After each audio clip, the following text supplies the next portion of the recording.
everyone. Hope everyone is well. Hello, hello, hello.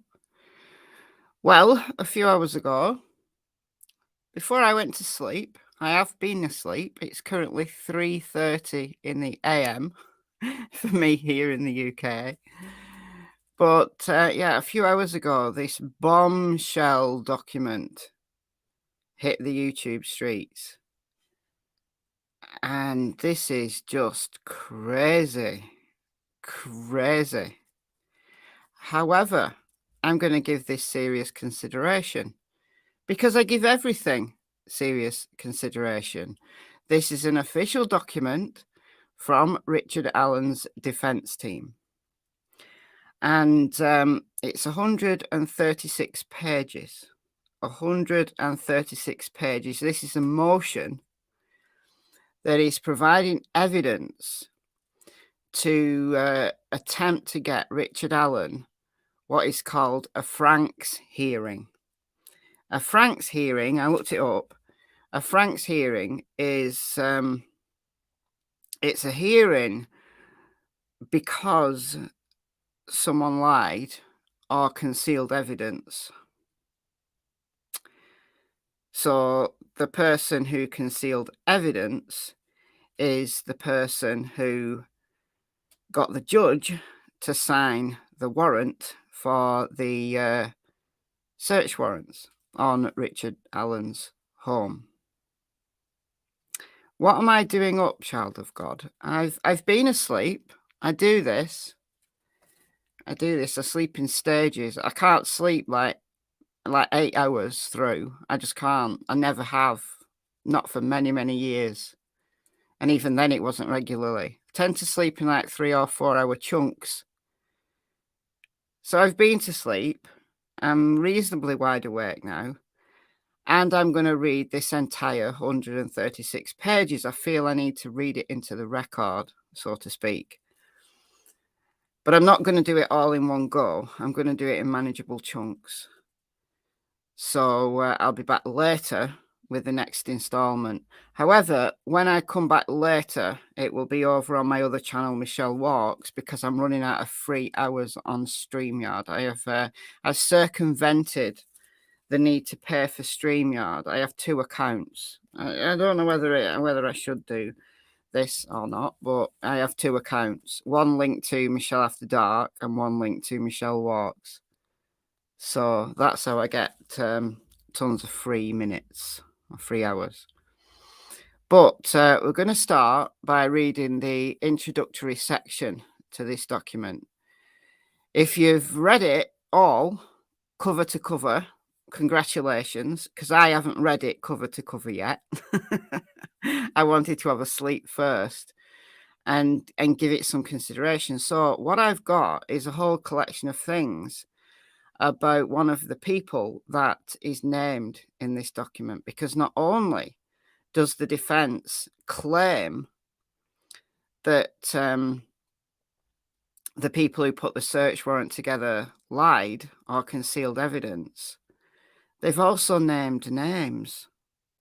It's incredibly unusual for a defense team to do this, to name other suspects that I've never heard of before. They've also described the crime scene in some considerable detail. So I won't get to that today. Well, in this session, I'll get to it in the next session. And there'll be certain parts of that I'm not going to read just out of respect for Abby and Libby and their families. I don't know how Abby and Libby's families are feeling right now. I can't begin to imagine how they're feeling right now. But I am open-minded about this. I'm going to give it serious consideration. I think this is going to create a massive wave in the case. I think the judge has to take it seriously. And it'll be interesting to see how this pans out. So let's give it a minute for a few people to come in. Let's say a few hellos. Hello, Eddie. Linda, 1 p.m. in Australia. That's good time for you.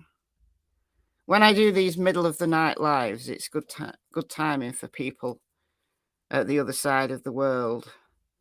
Hi, Down Under with Love. A load of codswallop dreamed up by a desperate defence team. Possibly, but I am giving it serious consideration. Hi, Mason. Guntersville Girlwood. Bilberry. Susie.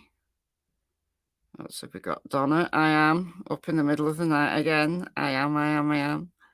Kirsten from Colorado. Fuzzy Wuzzy. They're just reaching. They've come with receipts, though. They've come with receipts. JD, Purple AJ, Marjorie. 7:30 p.m. in California, so it's good time for you. Teresa, Honey Hush. Terry, the creep should never be let out. Well, I don't know. I don't know how this is gonna go. I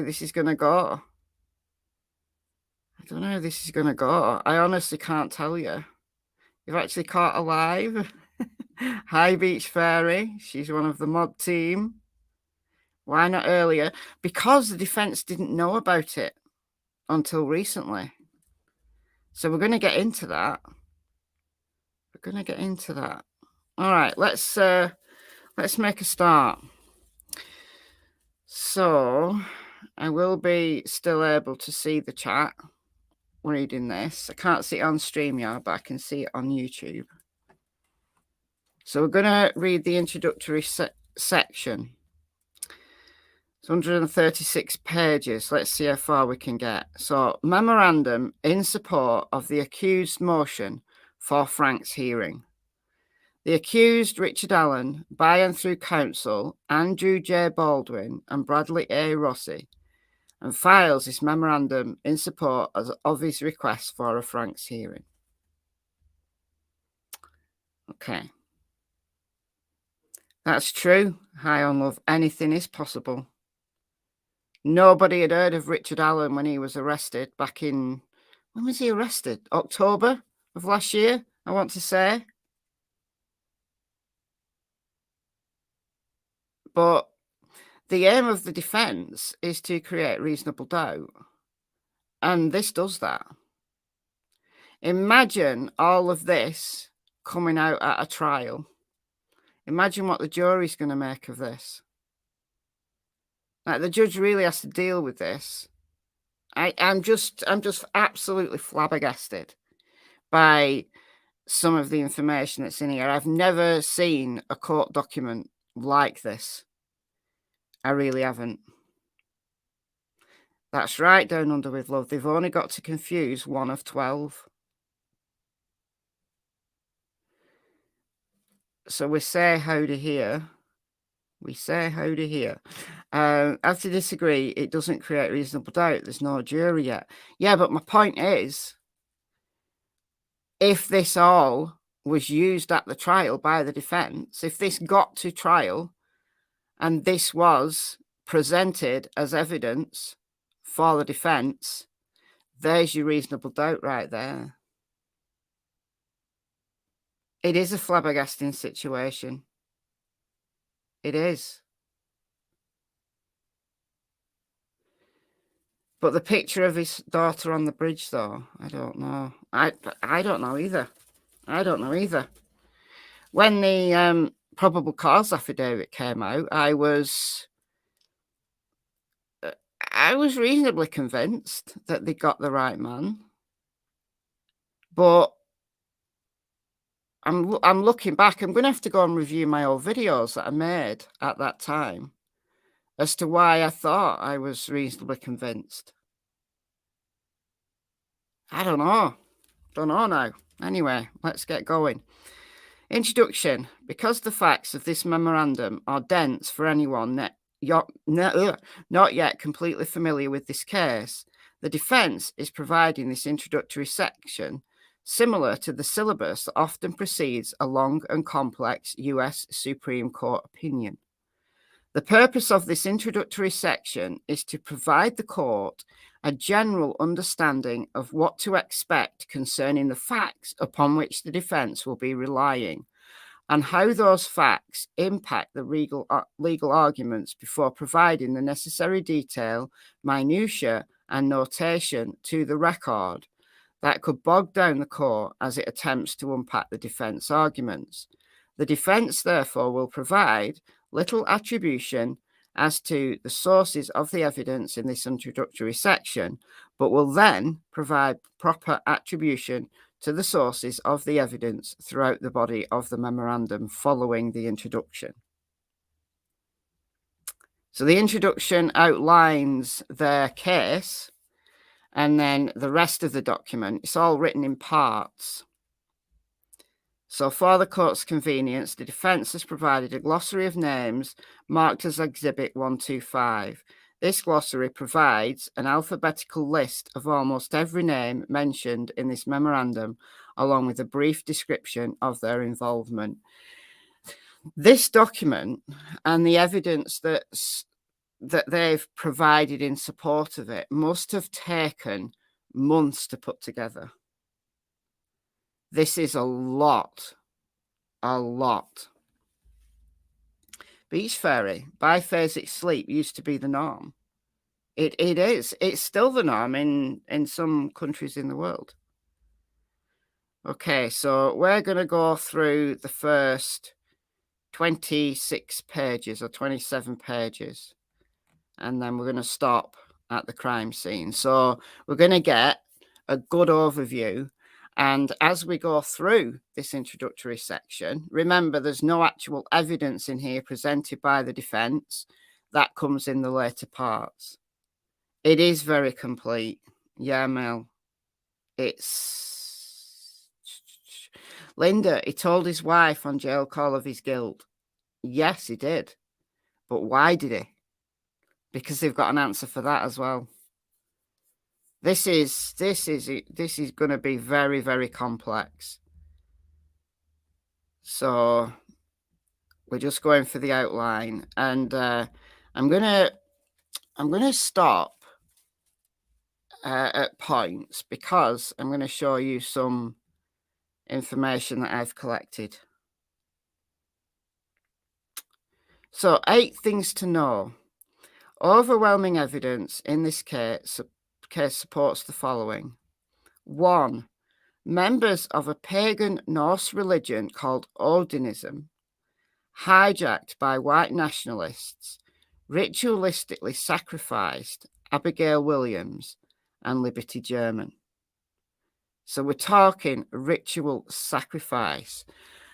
At face value, this reads like a wild conspiracy theory.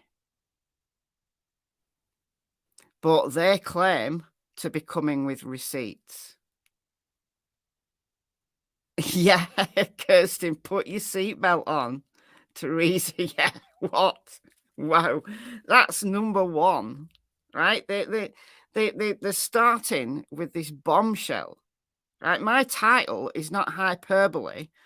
My title of this live is in a few characters. I'm only allowed 100 characters, including spaces, in a title on YouTube. And if this evidence can be confirmed, it could free Richard Allen. It could, in my opinion, and clearly also in the defence's opinion. But remember, the defense is there to make us want to believe that Richard Allen is an innocent man. It was an early conspiracy. It was. Very, very early on in the case, if anybody remembers back that far, on social media, it was big on Reddit. I don't remember it being massively big on YouTube. It probably was discussed, but it comes from the likes of Reddit, these wild conspiracy theories. And there was some information leaked about the crime scene, saying that the girls' bodies had been staged, and there was an F, the letter F, at the scene. And there was a couple of other things as well. I mean, I'm trying to think back to what came out. Honestly, I didn't pay that much attention to it at the time. I thought this is just too wild. This is people, playing the game of telephone. And then the Ron Logan document came out, and there was a little bit of information about the crime scene in that. But then when Richard Allen's PCA came out, there was nothing about the crime scene. F is for not Freya. It's one of the alphabetic runes. We're going to get into it. It's one of the runes, and it's one of the most powerful runes in the pagan religion of odinism. Now, what I want to say to begin with, this I don't know whether we could call it a cult, but this following of odinism, which is a modern concept of the Old Norse religion, appears by some, well, according to this defense team, that it's been hijacked by white nationalists, which is a shame, because the Old Norse religion's fascinating. Odin, the king of the gods, and Thor, his son Thor, and Freya, all of the Old Norse gods and their beliefs, it's really fascinating. And it's a shame that the Old Norse religion is basically having its name desecrated somewhat now. Yeah, Thor, Loki, Odin, etc. Yes. Absolutely.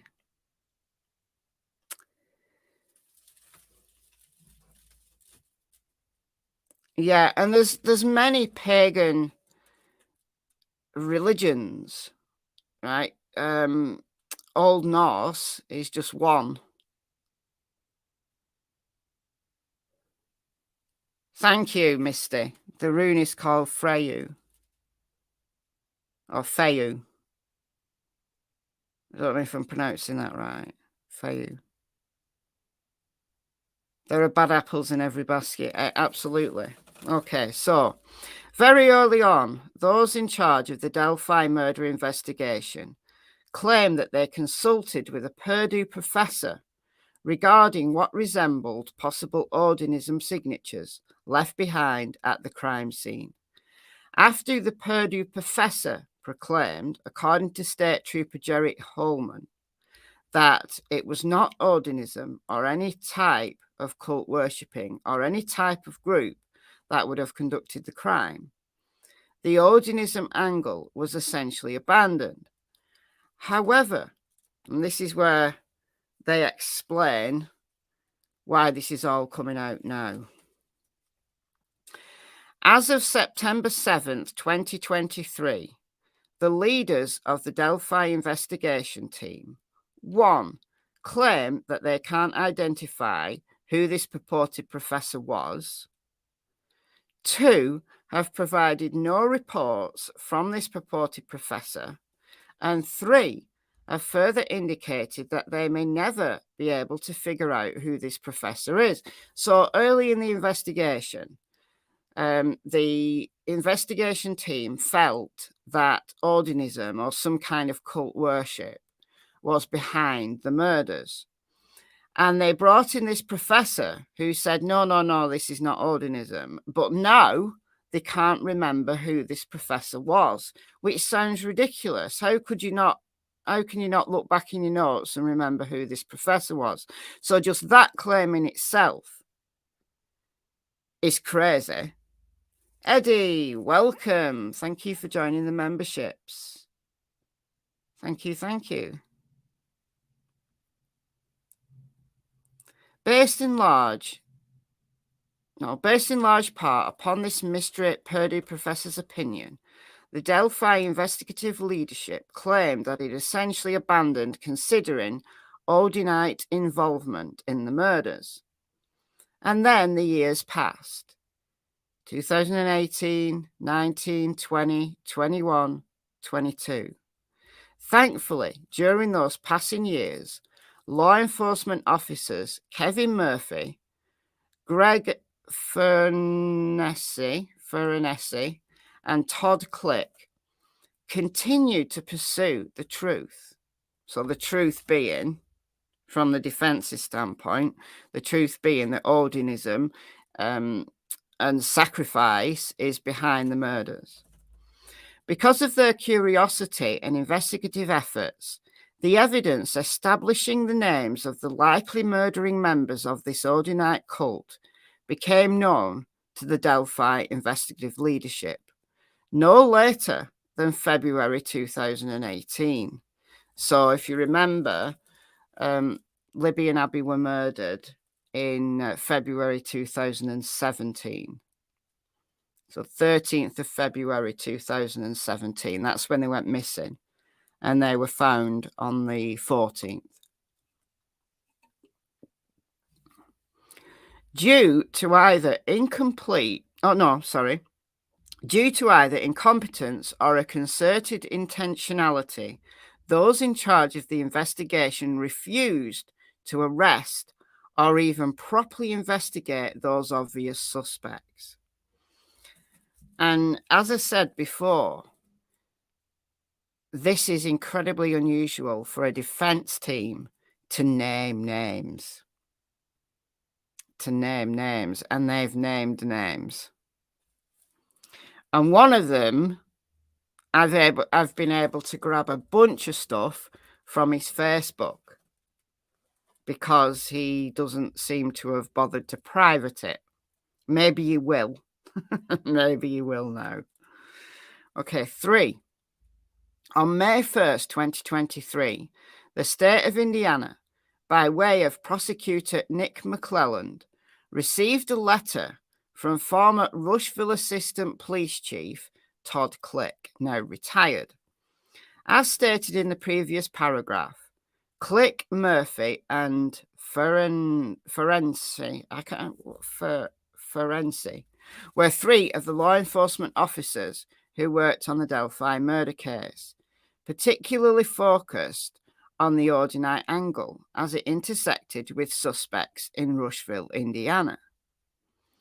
After reading Richard Allen's probable cause affidavit, Click became concerned. Now remember, Click was part of the team but now retired. He was concerned that the information contained in Richard Allen's affidavit pointing the finger at Richard Allen was far less compelling than the totality of the information that Detective Ferenczi, Detective Murphy, and Officer Click had accumulated during the Rushville portion of the investigation. Mr. Click is a funny name, satisfying to say. They are either very smart and crafty or they are lying. It's going to become a clown show. It is. It really is. It really is. Robin has got a question. So if odinism was seriously considered, the nature of the murders must have reflected a ritualistic nature, correct? Yes, very much so. The crime scene is described from page 28 onwards in this document. It's hard to read. I've got to tell you, it's hard to read. But I'm going to do that in my next live. I'm going to cover the crime scene in my next live. This is just the introduction outlining the case. Okay. The information that Murphy, Furnessy, and Click gathered during their investigation connected men who practiced odinism in or near Delphi with another group of men who lived in Rushville, and then connected both groups of men to the murders. So this seems to have been a pretty intensive line of inquiry if they're able to link groups of people involved in this religious worship into odinism. Click was concerned that for some reason the leadership of the investigative team had failed to share with Prosecutor McClelland the evidence gathered by Click, Ferenczi, and Murphy. Click's concerns led to him seeking out a lawyer to assist him in the drafting of a letter. The letter was then sent to McClelland. So the letter was sent to the prosecutor. So we've got some footnotes here. Find attached certified mail receipts showing that the Carroll County Prosecutor's Office received the letter on May 1st, 2023, marked as Exhibit 1.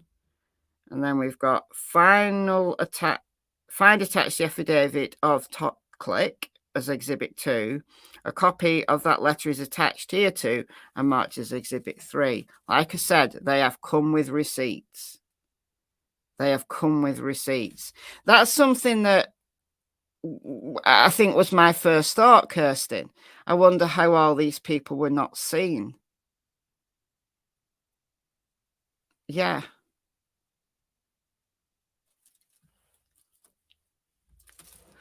The letter was not provided to the defence until after it was obvious from the last round of depositions that the defence, who had doggedly pursued witnesses as far away as Georgia, would certainly be talking with Todd Click.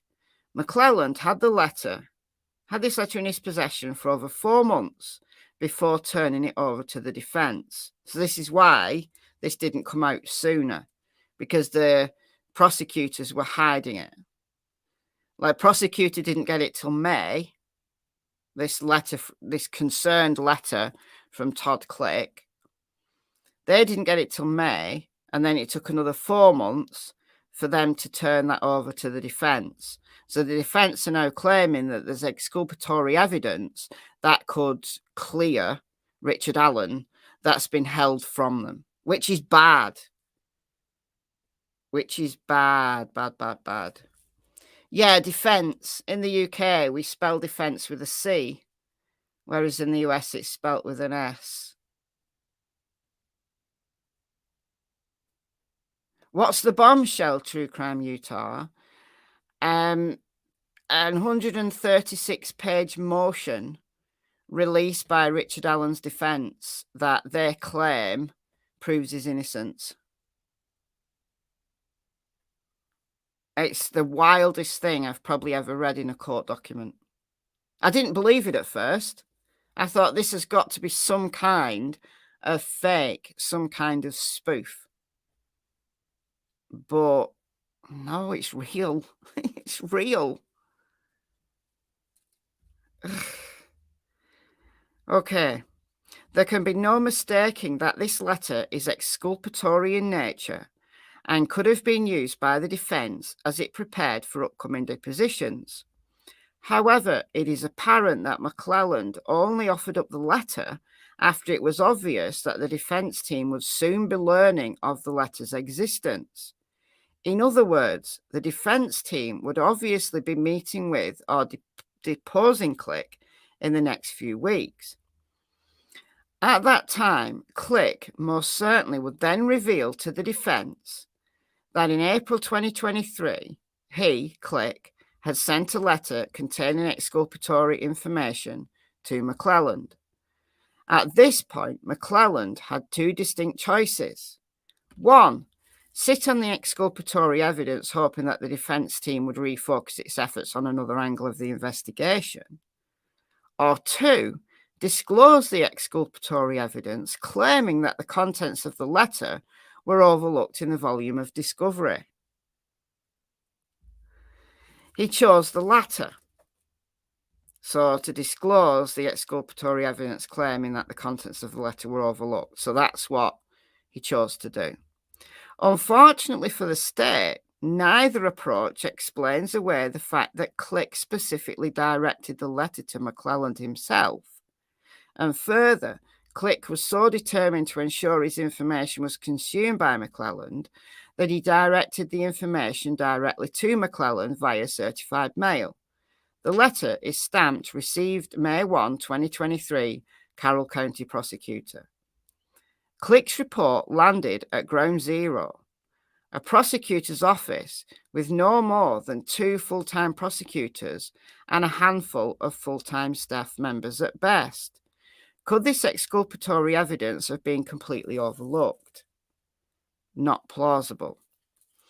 Didn't he confess to his wife? Yes, apparently he did. But the defense have got an explanation for that. You're right, Brenda. You're right there. 2023, the year of crazy cases. It's certainly that. It's certainly that.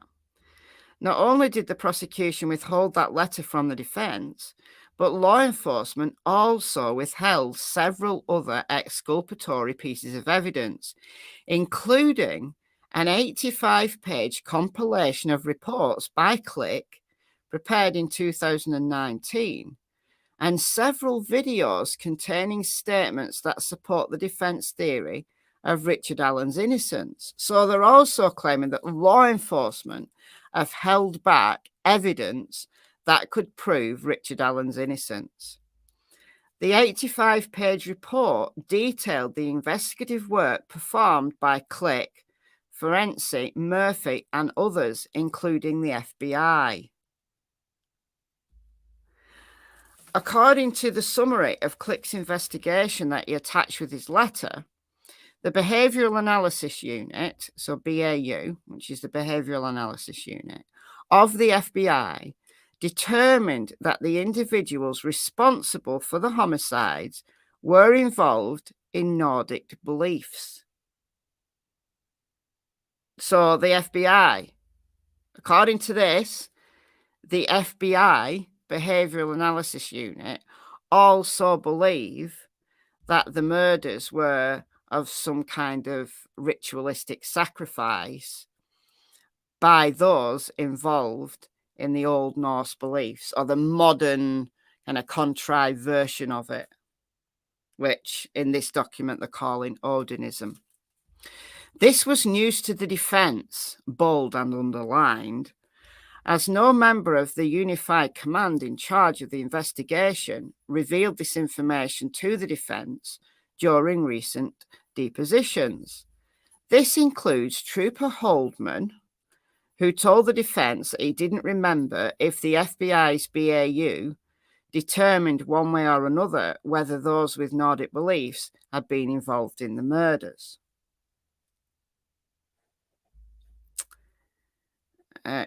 Michelle Mason says, is he part of this cult? According to the defense, no, he isn't. I can just keep saying, according to the defense. At least up until the time of this filing, the prosecution has provided no evidence whatsoever of the findings of the FBI's BAU concerning involvement of Odinists in the murders. None. The letter that Click sent to McClelland was the first that the defense had heard that the FBI actually believed that Odinists were likely involved.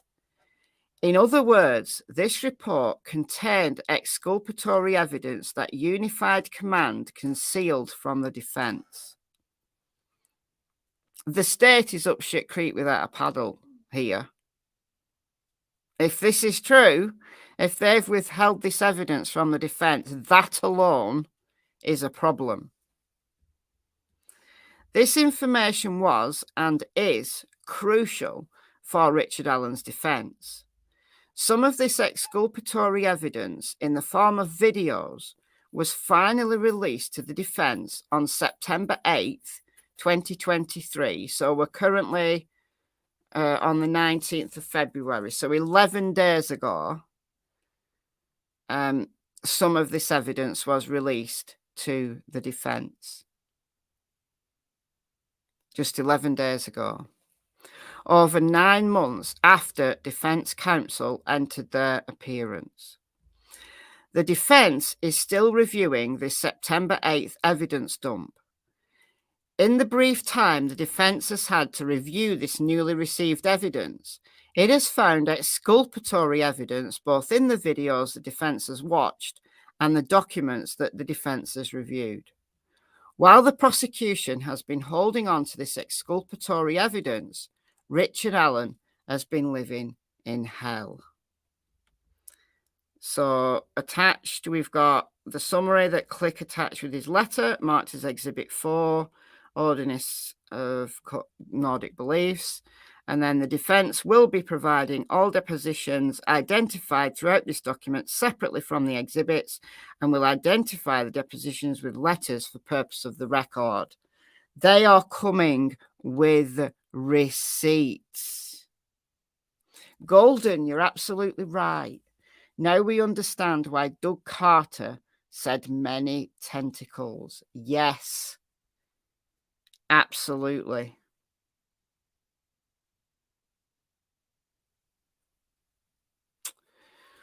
Wow.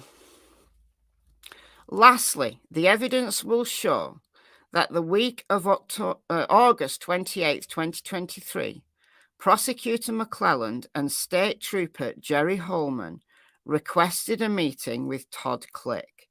So, just shy of a month ago, they wanted a meeting with Todd Click. By this time, the defense team had taken several depositions, including Holman, Liggett, and Leesenby, and the prosecution and Delphi investigative leadership now knew that for a while the defense team had been aware of the Odinist evidence, at least the evidence that the prosecution turned over to the defense, scattered throughout multiple hard drives and many flash drives. The prosecution had learned in early August that the defense had figured out the strong Odinist ties to the crimes, despite the apparent attempt of the prosecution, Liggett and Holman, to hide this exculpatory information from the defense. That's right, JD. Tentacles is not one person.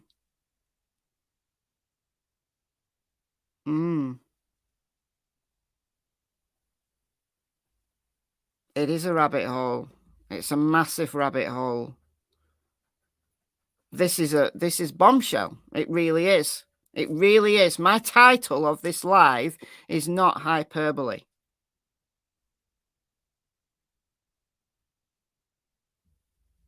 It reads like a Hollywood blockbuster or a wild conspiracy theory. But unlike the wildest of conspiracy theories, this defense team claims to have receipts for all of it.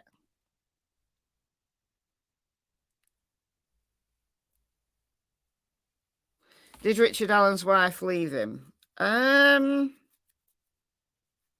don't think so. Not that we've officially been told, anyway. Yes, it is 4 o'clock in the morning. Yes, it is. Okay, so wanting to allay his fears that an innocent man was sitting in Westville, Click agreed to attend the meeting with Holman, hoping that he would be learning that evidence did in fact exist linking Richard Allen to the murders. Click's hopes were dashed, and this is paragraph 17 of Click's affidavit. Let me just take a drink. So this is from Todd Click's affidavit. Upon receiving the letter to Mr. McClelland, I heard nothing from the prosecutor's office or any other members of Unified Command until I received phone calls on August 23rd and August 25th, 2023, which involved brief discussions regarding scheduling. During these phone calls, it was requested that I meet with Trooper Holman during the week of September 4th, 2023. I was informed that law enforcement officials intended to sit down with me and discuss with me the reason why Richard Allen was responsible for these crimes. I was told that he, Jerry Holman, wanted to put my mind at ease. However, during the meeting with Detective Holman and a second detective whose name I am unfamiliar with, there was no discussion or offering as to why they believed Richard Allen was guilty of the charged crimes. I believe the interview was an attempt by them to clean up their loose ends, knowing that they are given very little, if any, attention to the investigative efforts of myself, Detective Ferenczi, and Detective Murphy. So emphasis added there. 4. Not only did Carroll County Sheriff, so Tony Liggett, who's been mentioned before, is Carroll County Sheriff. So not only did Carroll County Sheriff Tony Liggett fail to include all this ordinary information in his October 13th, 2022 affidavit for search warrant, and not only did McClelland and the Unified Command withhold exculpatory evidence, Liggett also concealed damaging witness statements that devastate Liggett's timeline.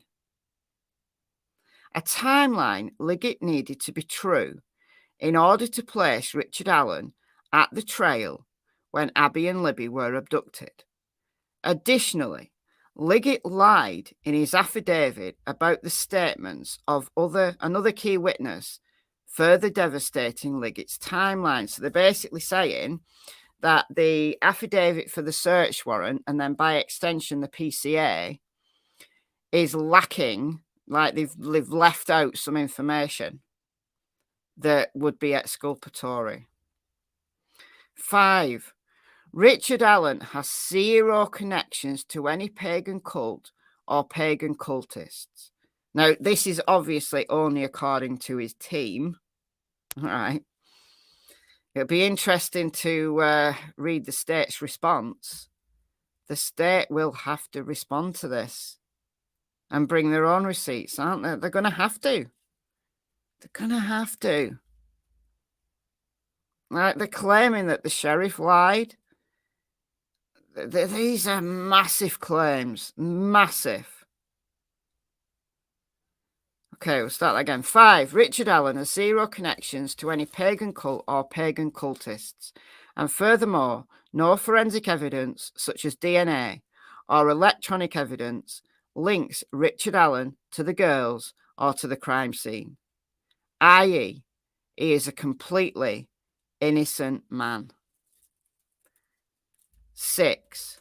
Most of the evidence backing these assertions were found scattered over no less than 10 hard drives and several flash drives provided by the prosecution, meaning the defense is not making wild accusations, but rather primarily relaying facts and information that is backed up by the prosecutor's own discovery. Even discovery that the prosecution just provided to the defense as late as September 8th, 2023. So 11 days ago, as I am reading this to you. 7. Not coincidentally, members, Odinists, of this same pagan cult are employed as corrections officers for the Indiana Department of Corrections at Withheld Correctional Facility.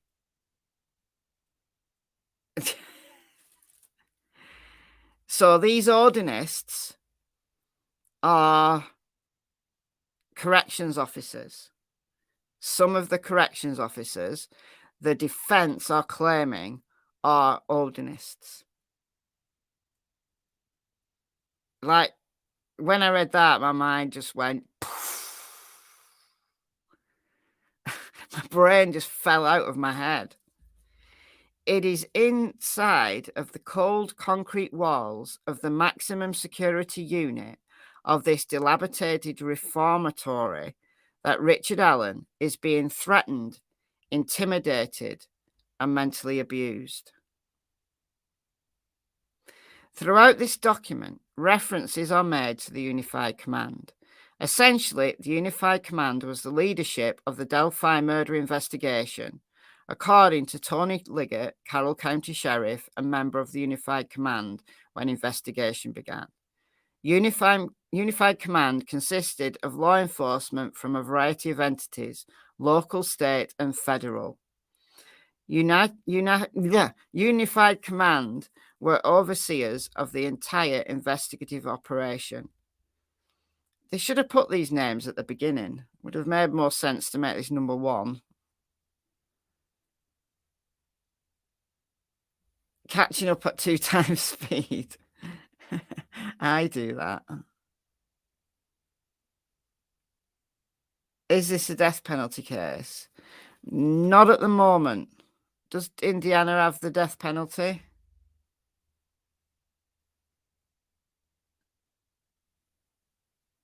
Yeah, the trial date is set for January, so they still have 3 months to go. It's not insurmountable like they are trying to make it sound.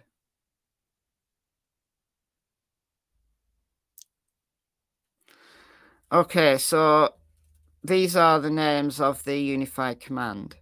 So from Carroll County, Tony Liggett and Kevin Hammond. So Tony Liggett is the sheriff. From State Police, Jerry Holman, Jay Harper, and Dave Vido. And we've got a footnote here. Defense counsel is not saying that the Westville guards were involved in the murders, only that they were likely involved in threatening, intimidating, and mentally abusing Richard Allen. And then from the FBI is Rich Davis. And I don't know whether Davis is meant to have 2 S's or whether that is a typo. It's currently 16 minutes past 4 in England.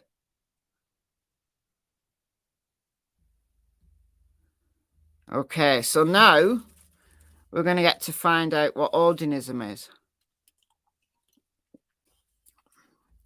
Odinism is a pagan religion referenced above, and its followers are called Odinites. Odinists are enamoured of Viking Nordic culture. Evidence supports that at the crime scene, these murdering Odinites left behind obvious signatures, symbols in the form of runes. These runes were 1. Formed with sticks, fashioned with tree branches, and painted using the blood of Liberty German. Sticks and tree branches were deliberately, carefully, and proficiently placed on each girl in a certain arrangement mimicking certain runes. The section that describes the crime scene is just is a lot. Is a lot. No, the dogs aren't up, KK. The dogs are fast asleep. Okay. At least one of the branches appears to have its end cut off cleanly by some type of tool, like an electronic saw, providing proof of a preconceived plan. Additionally, the blood of Liberty German was used as the paint to mark a tree with a rune that looks similar to the letter F. With a simple Google search, these runes would be identifiable as one of the many calling cards of this pagan religious cult. Yet law enforcement in charge of the Delphi investigation seemingly and quickly abandoned the obvious correlation between the crime scene and odinism, despite an obscene amount of evidence linking odinism to the crime scene, and even in spite of powerful evidence linking specific Odinites in and around Indiana to the murders. So we've got some footnotes here. Although State Police Superintendent Doug Carter pulled the plug and kicked the FBI off the Delphi murder case around 2021 over some conflicts, according to Jerry Holman. Holman Depot pages 123 to 130. Interestingly, Tony Liggett, who was deposed before Holman, claimed under oath that Doug Carter was not involved in making decisions for the case. Furthermore, he, Liggett, claimed to be unaware that the FBI was even kicked out, let alone that any agency had actually kicked out the FBI from investigating the Delphi case. It is quite odd that the salient topic of Doug Carter kicking the FBI off the Delphi case would never have been discussed between Liggett and Holman, who were working so closely with one another in unified command.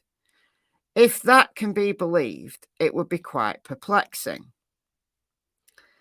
Merriam-Webber defines a rune as any of the characters of any of the several alphabets used by Germanic peoples from about the 3rd to the 13th century.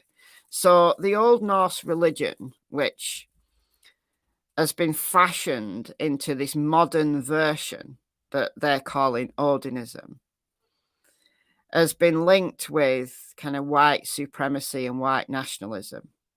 And I find it such a shame that a fascinating ancient religion, such as Old Norse, is now being dragged through the mud. Okay, many runes look like the letter F, including a rune called Anzus, which, amongst other things, stands for Odin. Okay. Also, the court will learn in his affidavit for search warrant that Sheriff Liggett failed to inform Judge Dina that nothing, absolutely nothing, links Richard Allen to Odinism or any religious cult. Also, no forensics, such as DNA, no electronic data extracted from his computers or phones or from his social media links Richard Allen to the crime scene. Additionally, nothing links Richard Allen to any of the Odinite suspects. The same Odinite suspects that evidence strongly supports sacrificed Abby and Libby in some form of pagan ritual.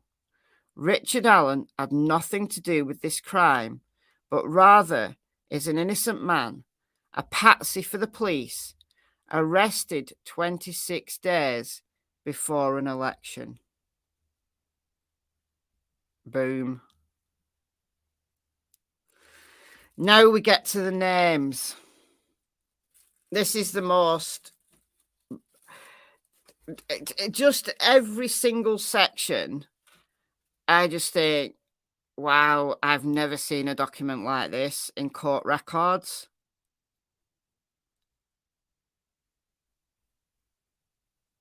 That's right, generally, Jenny. It feels like a touch of previous conspiracies seen on Reddit and YouTube.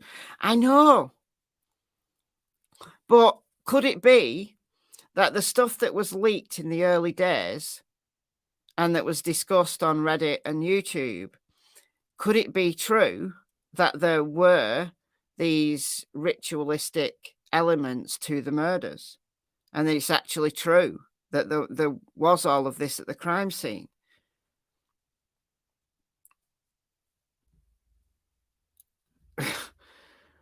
Anyway, failure to pursue the Odinist links. Law enforcement's failure to actively pursue the obvious links between the crime scene and Odinism is confounding. It is even more confounding when days and weeks after the murders, a particular Odinite from Logansport named Brad Holder posted on social media images mimicking the very runes found at the crime scene. A crime scene unreleased and unknown to the general public, even to this day. Who is Brad Holder? We're going to look at Brad Holder in a minute. More shock, a Frank's hearing. The defence is requesting a Frank's hearing, which is claiming that it's used when a member of the prosecutor or law enforcement has lied or has misled the judge. Good morning, Raggedy Hobo. And it's interesting that there's been no information about the autopsy results. There's been no information about the crime scene other than a few sentences here and there in documents. Now, obviously, they might not be releasing information about the crime scene or the autopsies because it's very sensitive information for the families. And also, it it maintains the integrity of the investigation. So there's that. Okay. Who is Brad Holder? He was an Odinite whose son, Logan, had been dating Abby. So Abby Williams, who was murdered. Brad Holder's social media post seemingly taunted the very police that refused to fully investigate him. The defense believes that the court will be shocked at the number of clues or Easter eggs before and after the murders that Holder openly posted on his Facebook page that pointed the finger to his involvement in the murders.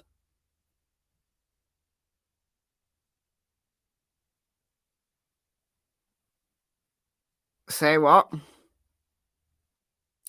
However, a fact that is simply mind-blowing to the defense is that Brad Holder was never considered a suspect in the murders of Abby and Libby. State Trooper Jerry Holman, one of the law enforcement officers in charge of organizing, investigating the Delphi murders, claimed in his August 10th, 2023 deposition that Brad Holder was not really ever a suspect. Police reports written near the time of the murders reveal that Jerry Holman is telling the truth. Brad Holder was cleared as a suspect quickly on March 16th, 2017. So he was a suspect early on, but he was cleared a month later. Do you want to see Brad Holder? This is Brad Holder. He says he's going to sue people for bringing him up, but hey, this is Brad Holder. These are the most recent selfies on his Facebook page. Let's go through some of these. I've just collected a selection. His Facebook is fascinating. I've just screenshot some interesting pieces that he might remove. Okay, so what I've done here is, right, so he's currently clean shaven. His most recent selfies are clean shaven, but he sported a variety of different sized beards. He's gone from a heavy beard. So this heavy beard was in the older photos, say like 2016, 17. And then he's changed it to a more goatee style. So it seems to vary his look quite a lot. So what I've done here is I've put one of his older pictures next to Richard Allen's mugshot from October 2022. Do you think there's a similarity? I do. So when the defense is claiming that Richard Allen is a patsy, well, he's a good patsy, isn't he? And then that's the July 2017 bridge guy.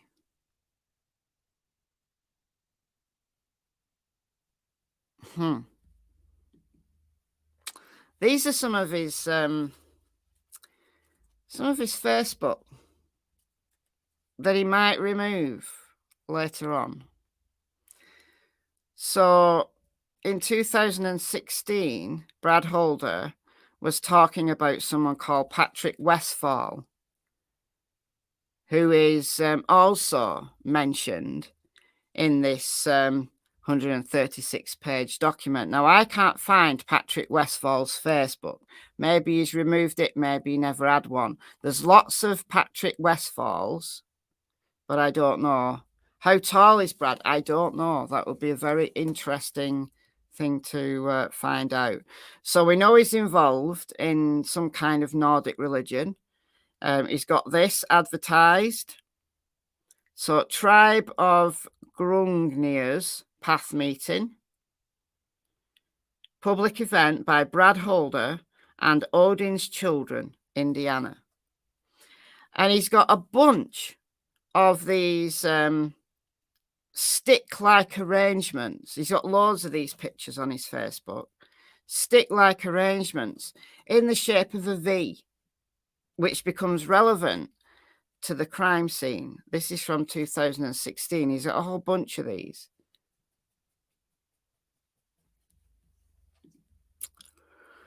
This is him. Oh, just let me move my face away. Okay. He's got a whole bunch of these posts about runes. So in 2015, he made himself some new runes out of deer antlers. And that is the F like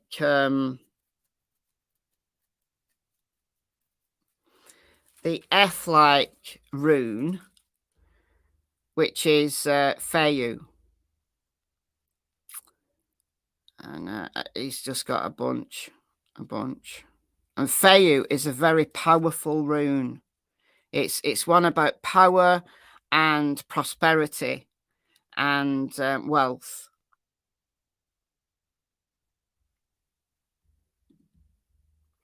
Some more. So he's put the runes in some kind of, I don't know what that spells. But on 26th of January 2017, so only a few days before Libby and Abby were murdered, he put these runes out on a table or something and said, "Hail Odin." He's also a Freemason, for anybody who wants to get really conspiratorial. Real men wear aprons and the symbol of Freemasonry. Yes, he's a Freemason. He's a Freemason. So I just added this in here just for the crack because he's now removed this post, I think. If I had the money, I'd sue Brad Rosie, so that's Rosie, the attorney, for the pain and anguish he has caused me and my family. And all you armchair detectives out there, I'm taking screenshots of the comments you post, so keep it up. Maybe I can get some money out of this misery. Well, he's gonna take on the defense team and everybody talking about this on social media. Okay, yeah, all right. This was on his Facebook as well. Look at that. Oops, wrong one. Look at that. That's from 2018, February 17th. Oh, shit. February 17th, 2018. So almost a year to the day to the murders. The murders were February 13th, 2017. He posted this drawing of someone hanging by a tree.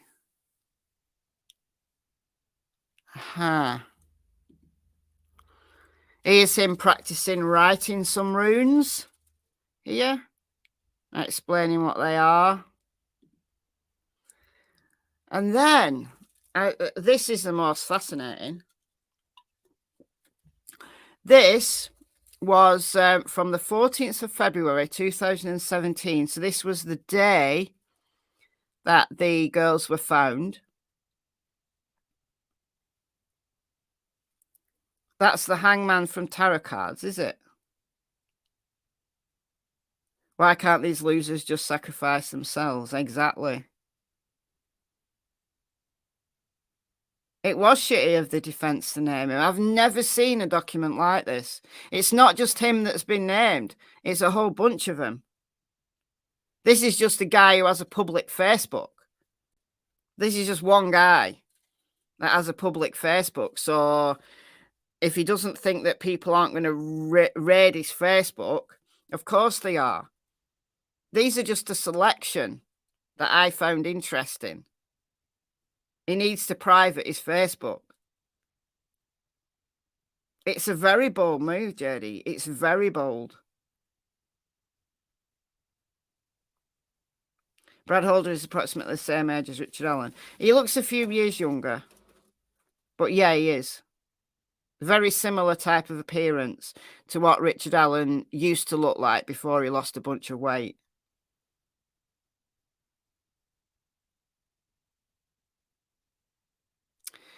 Okay, so this was when the girls were found.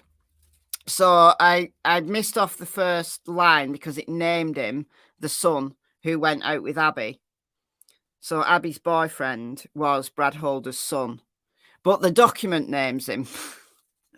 So anyway, so 2 missing teenage girls in Delphi may have been found. And then he's written to his son on Facebook, "Keep your head up, your daddy's here."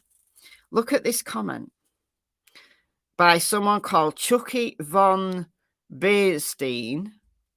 "I'm very sorry to hear this. I will be speaking with the All-Father," that's Odin, "this evening for the girls' conductance to a better place in honor, and for your son and your family. Might have to do a healing for the community as well." What on earth does conductance to a better place mean? What on earth does that mean? This Chucky guy is going to be speaking with the All-Father, Odin, for the girls' conductance to a better place. I thought that was creepy. Here's him with his dog and his cat, because it's alleged that animal hairs were found at the murder scene that's probably rubbed off someone's claws. So I thought I'd add a little bit of cuteness into this because it's pretty heavy, and show you pictures of Brad's animals. These are animals he's got. Well, actually, they're not really recent photos. The dog's still in the recent photos. I haven't seen the cat in the recent photos. I'm sure the cat's fine. But just to point that out. And then, oh yeah, I've already shown you that one. So that's what I've got. I've got a whole bunch more, but I thought those were interesting just to show you. And good luck suing people who are raiding your Facebook. It is a shitty move for the defense to name him like this. But, man, have they gone for it? They've gone for it. They really have. They've gone for it. All right, let's read a bit more of this. Okay. On March 1st, 2017, Tony Liggett stated in a report that there were no leads required concerning Brad Holder, meaning that it was not necessary for law enforcement to continue to look for leads relating to Brad Holder. Liggett made the determination a mere 15 days after the girls were murdered. By March 16th, 2023, Unified Command member Kevin Hammond wrote that Brad Holder has been cleared. So how had they cleared him? What evidence? Does he have a rock-solid alibi? If he has a rock-solid alibi, then fine. Absolutely fine.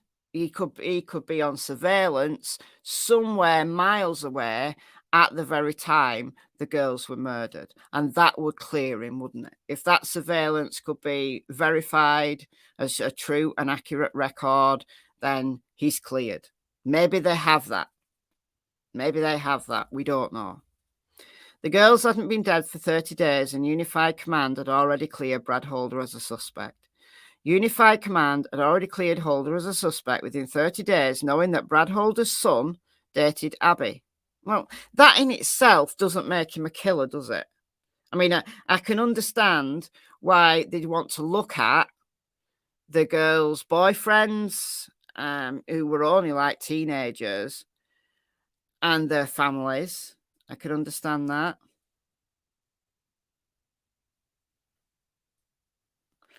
Do you remember the strange video taken by his wife from inside the house? He was acting weird, like dancing. Oh my God, around in a minute. Yeah, he does have a cat. Richard Allen does have a cat. I think he was just playing the fool. I do remember the videos. I remember one of him dancing around a pool table. I think he was just having fun. I didn't really think it was weird at the time. You read somewhere that Holder was at work. If he's at work on surveillance, then he's cleared.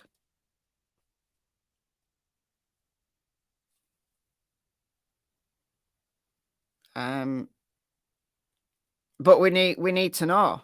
The defense has to reply to this. The defense says, I don't know how long the defense has to reply. They usually have like a month or so.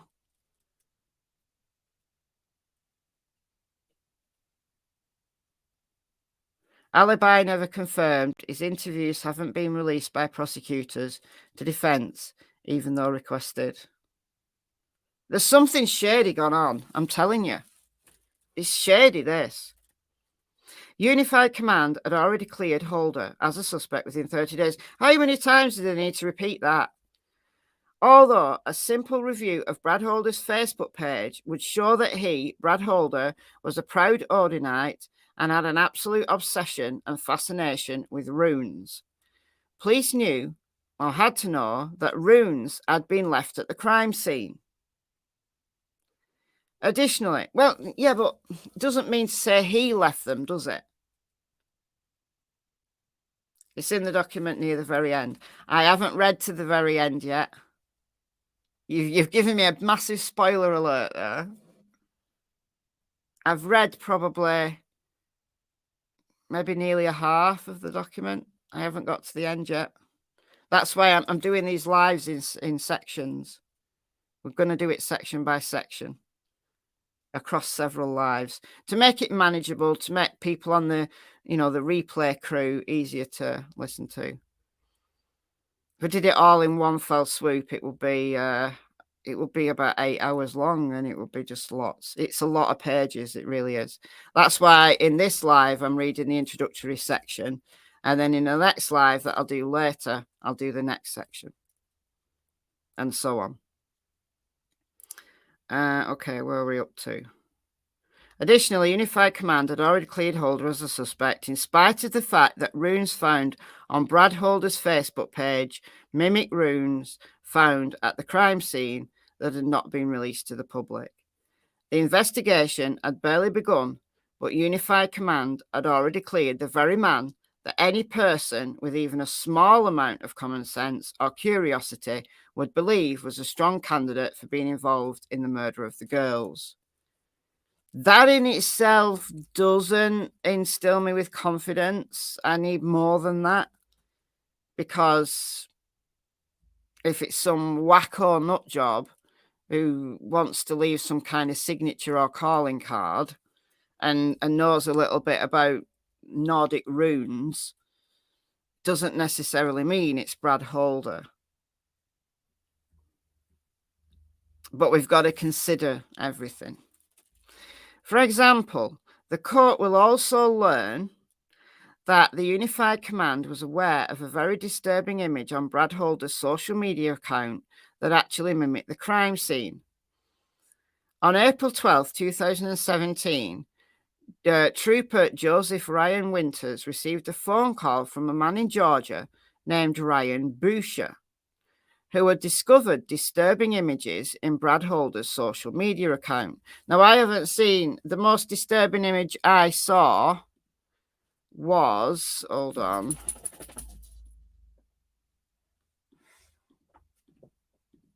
this one. That's pretty disturbing. From almost a year to the day of the murders. Now, maybe he's taking some things down, or maybe I've just missed some stuff, because I've just been screenshotting. What time is it? It's currently 4:45 in the AM.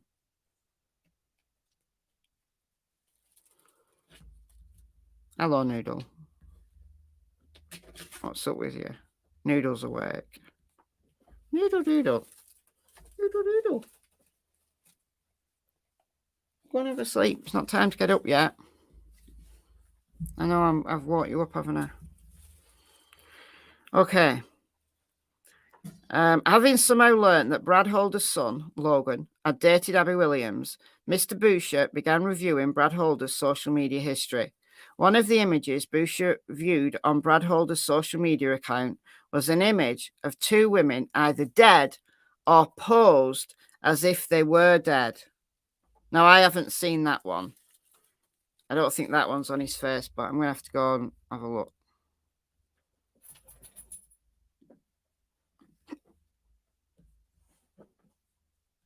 All right.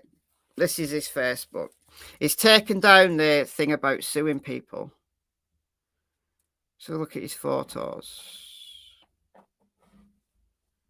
All right, there's some kids on here. I'm going to skip through. He's got a cute doggy.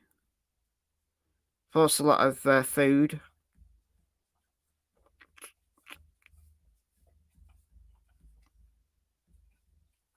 I mean, look at him with the cap. He's got a cap. All right, British guy. Just saying. Just saying.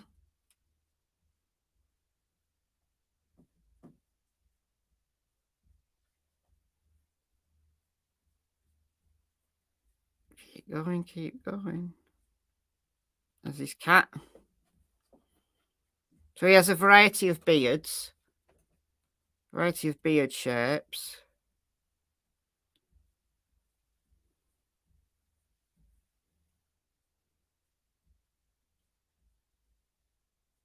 There he is in the woods. There's that weird one. So, well, that's 2018. Likes his guns.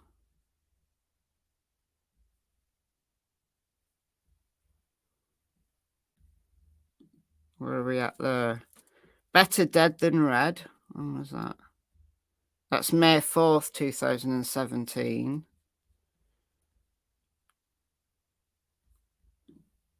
Odin is watching you. Okay, cool. There's his runes, practicing his runes.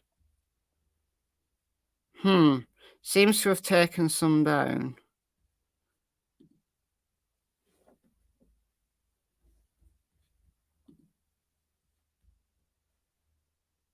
Book.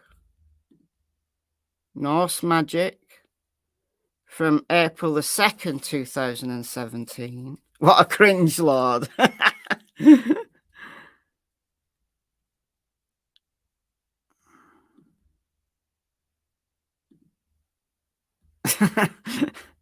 Some beers.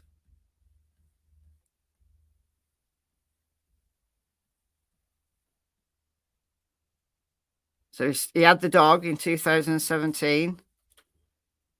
March 22nd, 2017. So he had the dog.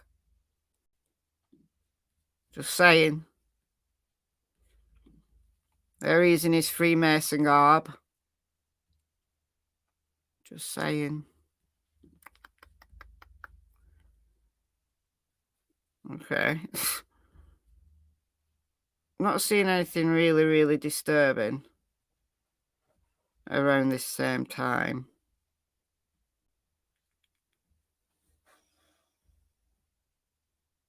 There he is with more runes. X something. February 9th. So that's 4 days before the girls were murdered. Hail Odin.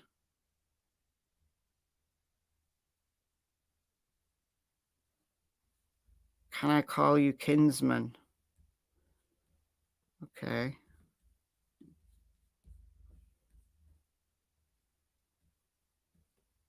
So he's clearly taken some stuff down. Okay. Hail Thor. Hail the Brotherhood.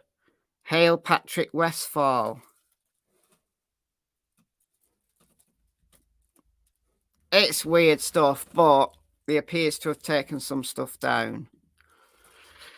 Okay. So one of the images Boucher reviewed on Brad Holder's social media account was an image of two women, either dead or posed as if they were dead, on the ground in what appeared to be a forest. Both women had tree limbs and sticks arranged on their bodies. One of the women had her arm stretched out above her head, similar to the way that Libby's arm was stretched above her head. Both women were clothed, and the stick and tree branch formation on these girls was different than the stick or tree and branch formations on Abby and Libby, but otherwise it bore a very eerie similarity to the murder scene in Delphi. Ryan Boucher had no knowledge of the actual crime scene. However, after reviewing Brad Holder's social media sites, Boucher was disturbed that the image, as well as other images that provided insight into Brad Holder's fascination with runes, believing that the disturbing images may be something of interest to those investigating the Delphi murders. Mr. Boucher contacted Tobe Leesenby, who was at the time sheriff of Carroll County. Leesenby quickly rebuffed Boucher, telling Boucher that Holder was not a suspect. Undeterred, Mr. Boucher contacted the state police, where he ended up talking to Trooper Joseph Ryan Winters. After their conversation, Winters memorialized the interaction and placed the images provided by Boucher into a Dropbox account. After creating the account, Winters then discussed his findings face-to-face with Jerry Holman of Unified Command. The body of this memorandum will provide details of that interaction. So they're going to talk about that later in this report. In his report, Winters requested law enforcement to re-interview Brad Holder. The defense does not believe Unified Command ever followed up on Winters' request.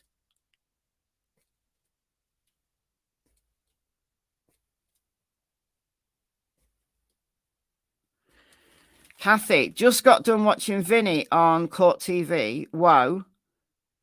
Thanks, got new news. Think they're all involved.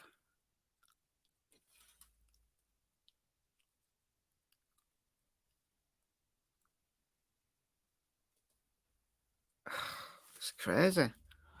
It should be noted that the disturbing images found by Boucher in Georgia and placed in a Dropbox by Winters were not, and still have not, been provided to the defense.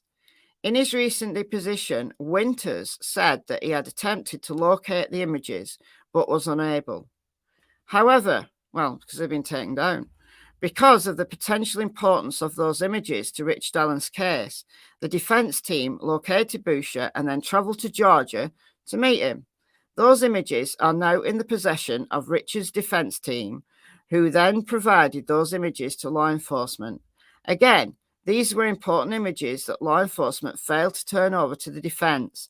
Instead, the defense located these images in Georgia and then turned them over to the very people who had the obligation to provide them to the defense.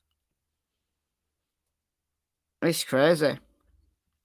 Unified Command, which included Tony Liggett, who drafted the affidavit for search warrant, was fully aware of the mimicked crime scene on Brad Holder's social media, as well as other posts that mimicked the exact runes found at the crime scene, but failed to do anything about it, failed to inform Judge Diner of this obvious suspect, Brad Holder, and all the evidence that existed against Holder, making him a prime suspect.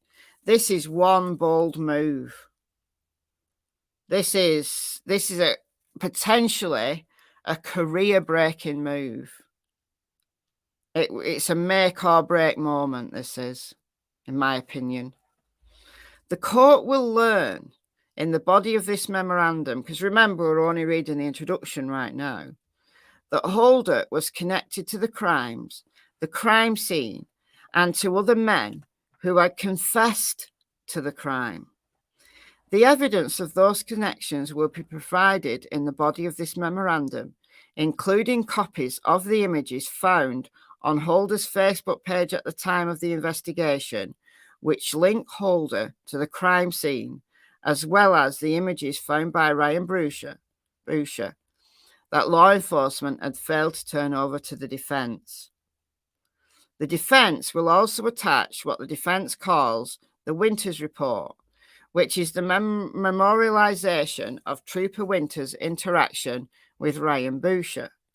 Liggett provided none of this evidence or information to Judge Diner, but rather allowed the judge to believe that Richard Allen was a lone suspect in the murders, in spite of zero evidence linking Richard Allen to the crimes at the time Liggett sought the search warrant 26 days before an election.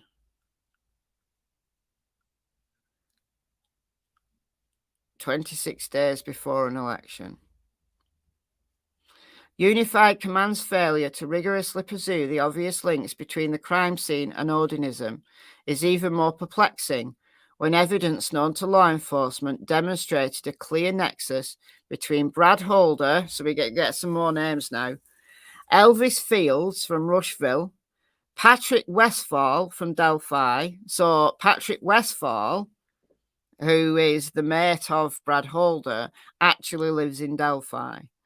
Johnny Messer from Rushville, and Rod Abrams from Rushville, now living in Connorsville.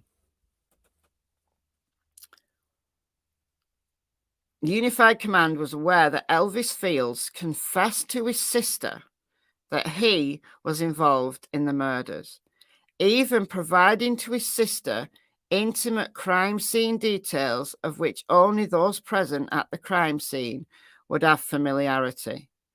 Additionally, Elvis Fields told his sister Mary on February 14th, 2017, so that's the day after the murders and the day that the girls were found, that he was present at the killings and that he now had a brother and was now part of a gang.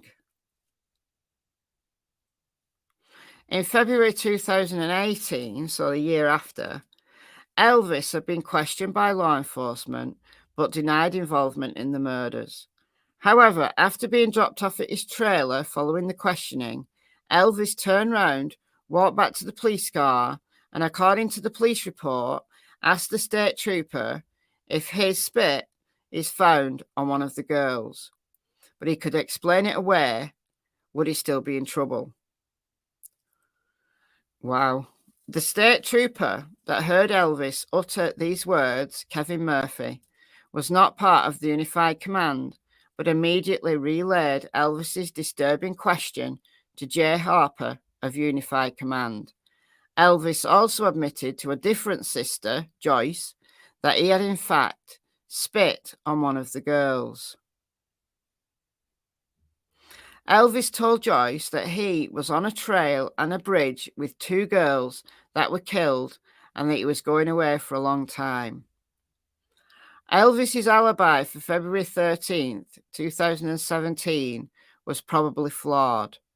State troopers who weren't part of the Unified Command determined that Elvis's roommate concocted a story concerning Elvis's whereabouts on February 13th, 2017.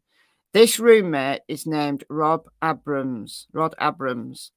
Abrams told a story claiming that on February 13th, 2017, that he, Rod, Elvis, and a man called Ned Smith were visiting a sick friend in Muncie. Unfortunately for Rod Abrams, this story conflicted with the story that Elvis told law enforcement as to his whereabouts on February 13th, 2017. These shady alibis were relayed to Unified Command. These shady alibis will be further explained in the body of the memorandum. Furthermore, Unified Command knew that on February 1, 2018, Elvis's sister passed a polygraph when asked if she was telling the truth about what Elvis had confessed to her. It's crazy.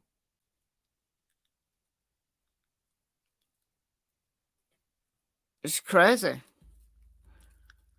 Unified Command's failure to rigorously pursue the obvious links between the crime scene and odinism is even more inexplicable when evidence known to law enforcement included information about another Odinite named Patrick Westfall. There is a lot here with receipts. There is. This is concerning. This is really concerning. So Patrick Westfall.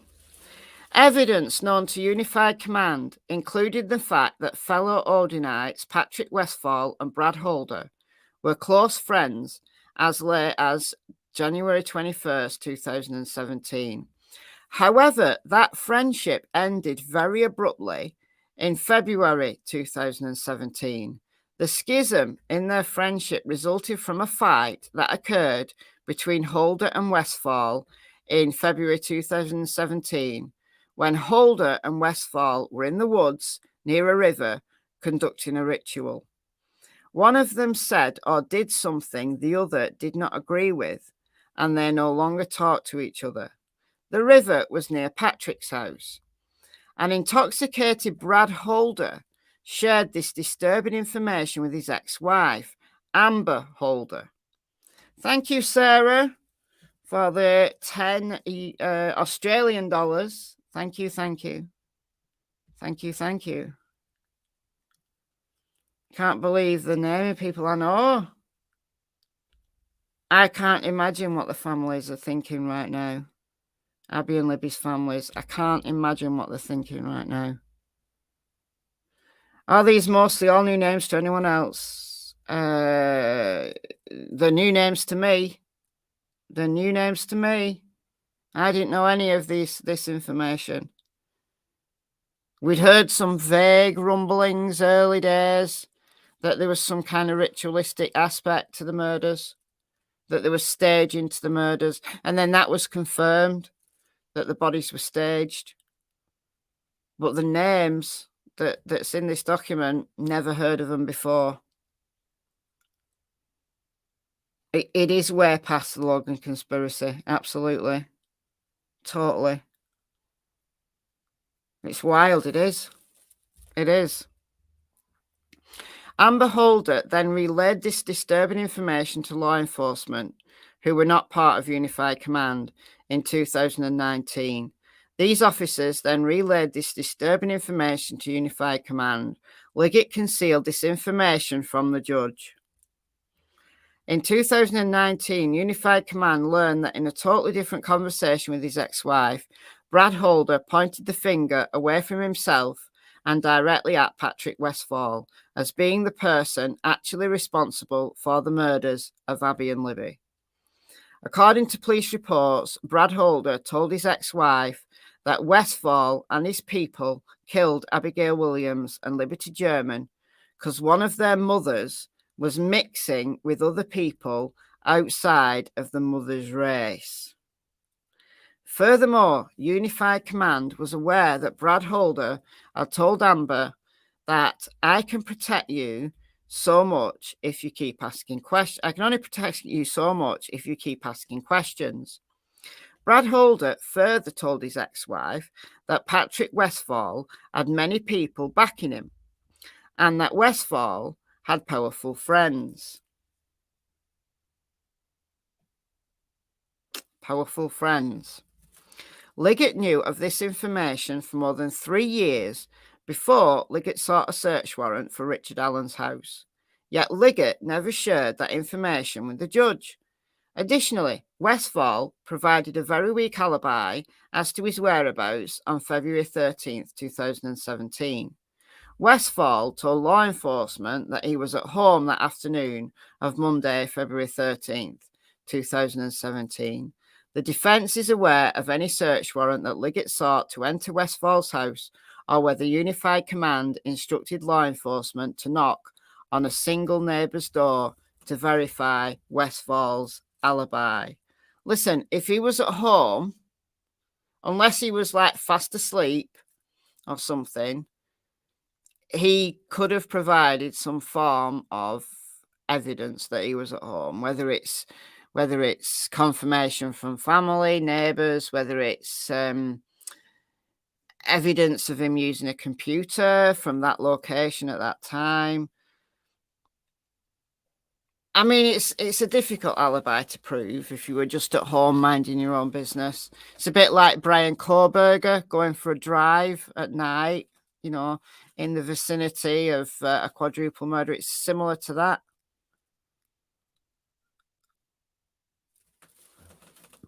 Somebody has certainly done their homework. You're absolutely right, Dolly. Unified Command's failure to continually pursue the obvious links between the crime scene and odinism is even more disturbing when evidence known to law enforcement included information about another Odinite named Johnny Messer from Rushville. Johnny was a recruiter for the Odinites and was also the connective tissue between the Odinites from the Delphi area, Brad Holder and Patrick Westfall, and the suspects from the Rushville area, Elvis Fields and Rod Abrams. Delphi is located 126 miles from Rushville.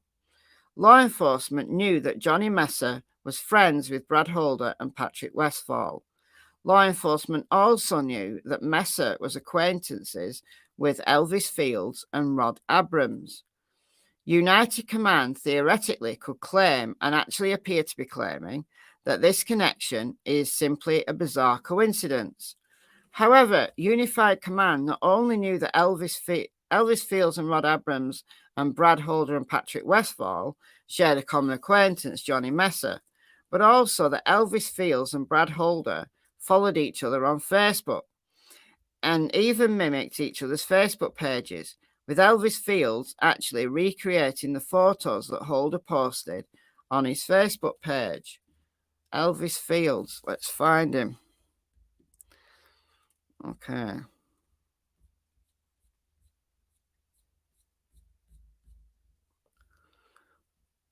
Friends.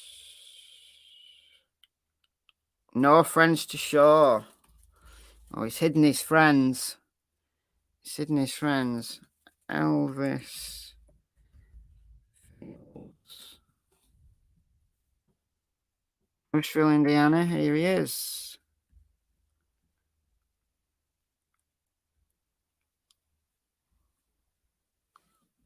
He's got 5,000 friends. Bet you haven't got that many friends in real life.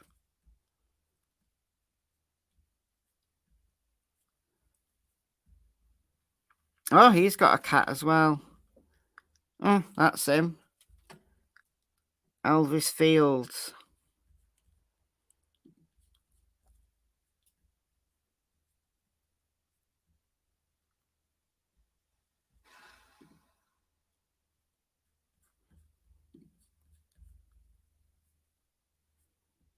You go down a complete rabbit hole here with these guys, honestly.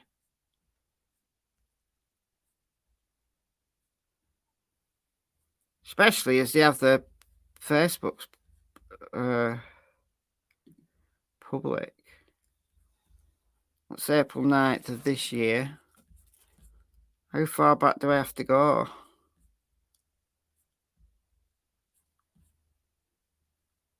Oh, he's got another cat there.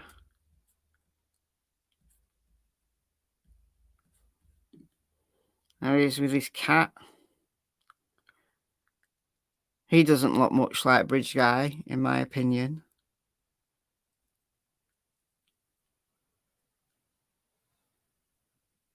These people have almost no friends in real life. I know. I know. All right. So,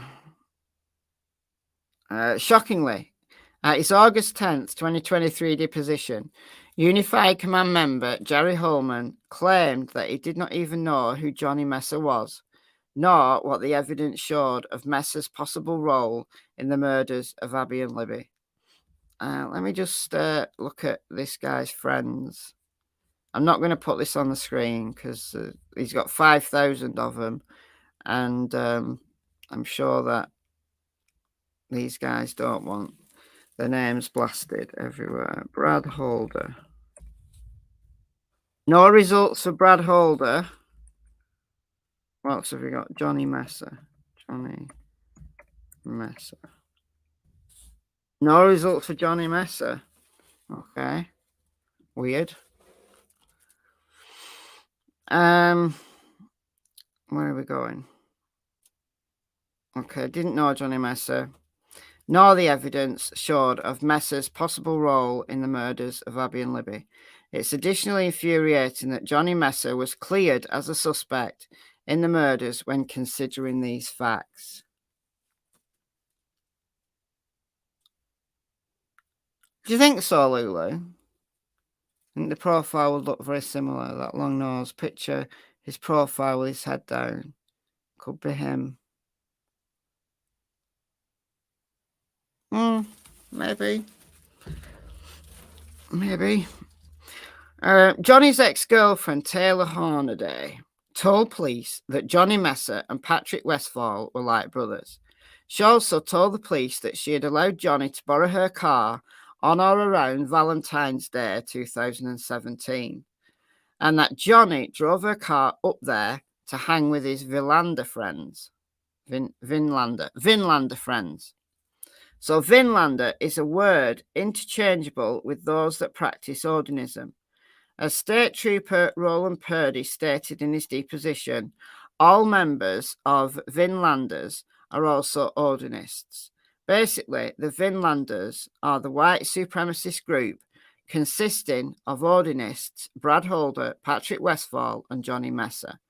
Are all affiliated with the Vinlander group. Johnny Messer's ex-girlfriend, Taylor Hornaby, also confirmed that all Vinlanders were also all Odinists, and that Johnny Messer, Brad Holder, and Patrick Westfall were all members of Vinlander. When he returned her vehicle, it had dried blood over one side of it. Johnny Messer refused to discuss the details of how the blood got there. Johnny Messer's ex-girlfriend further stated that it took her several car washes to finally remove the blood. Meanwhile, Messer had claimed that he had never, not once in his life, been to Delphi, home of his brother Patrick Westfall, or near the home of his other Odinite brother, Brad Holder. Look for Patrick Westfall. I've already searched for him before I went live. Patrick Westfall. He lives in Delphi. Patrick Westfall. People.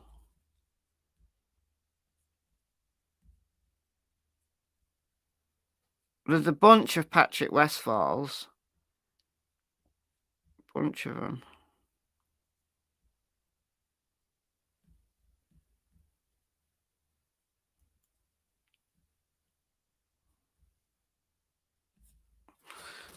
Let's do Patrick Westfall, Indiana. Facebook search is annoying. You should be able to search a location.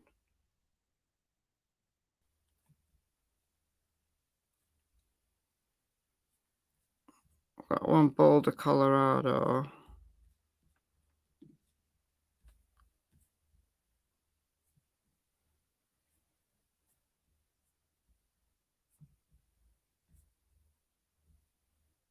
No, I don't know. I can't find him.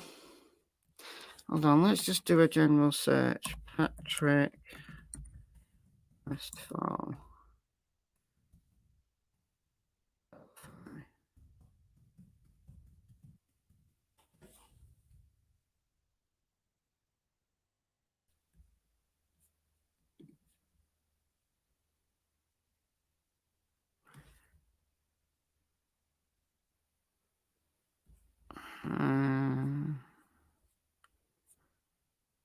I've got an Instagram account for some dude.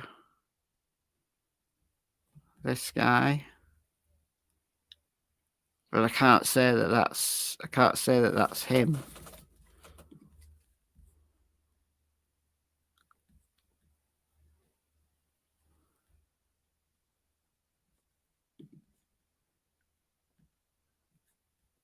Oh no, it's one of them stupid sites.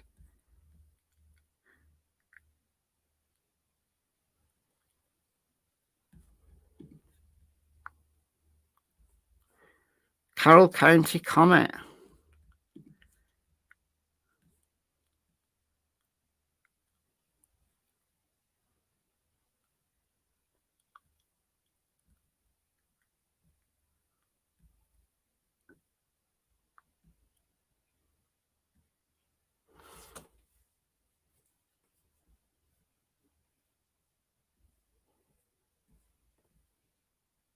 This has come up when I've searched Patrick Westfall. I can't find his name on here.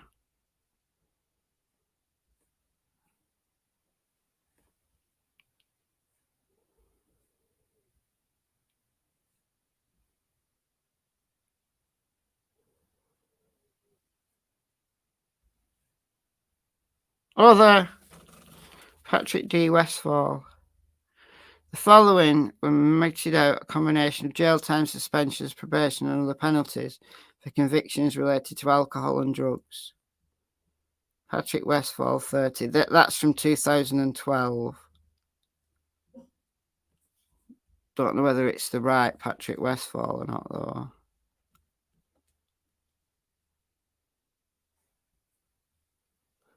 It's a common name, which is annoying. Patrick Westfall, Battleground, Indiana, age 41.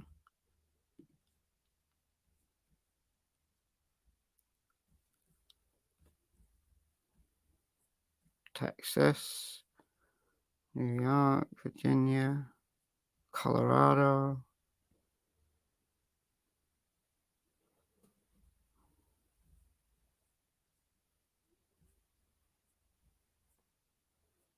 Don't know. You see him in Delphi, Michelle. I can email you the address and court records. Oh, please do. Please do.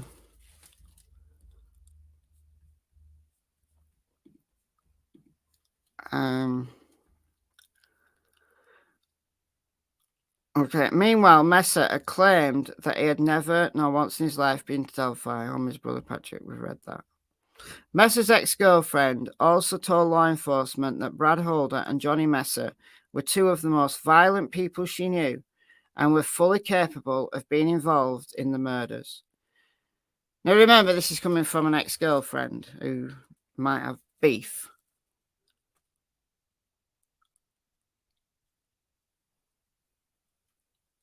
I've just passed the Delphi one. You stopped on it.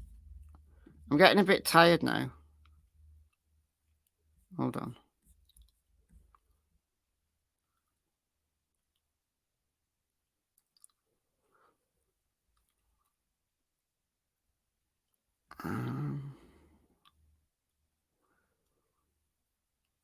Virginia, Boulder, Iowa. Oh, there, yeah.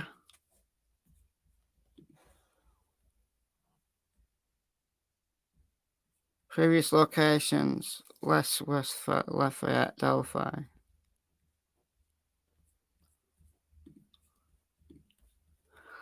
Okay. Johnny Messer's ex-girlfriend further stated that a motive for their involvement in the murders of Abby and Libby might be in the concept of blood in, blood out, which means social acceptance into their secret circles.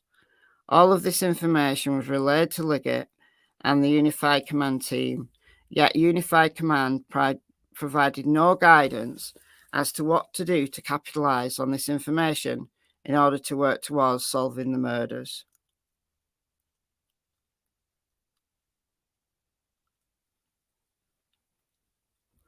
Additionally, Unified Command learned that Johnny Messer's ex-girlfriend had been listening to and recording his phone calls. Police secured the phone and listened to 3 phone calls involving Johnny Messer. In 2 of those phone calls, Messer was offering money to other people to find someone so they can be injured or killed. The 3rd call involved Messer bragging about holding a subject hostage and shooting them at his house.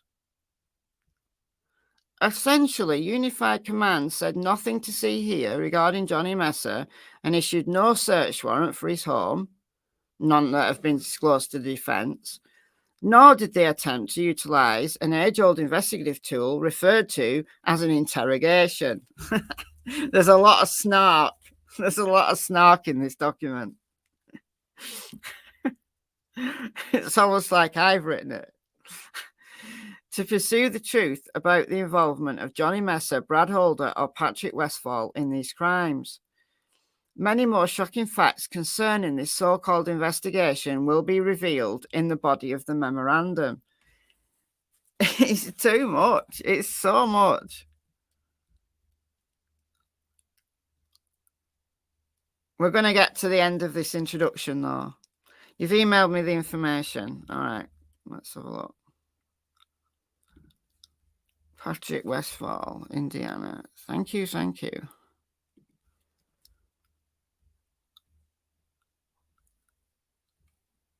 What have we got here? All right, these are court records. Patrick Westfall, Charles Street, Delphi, Armory Road, Delphi, Small Claims Collection.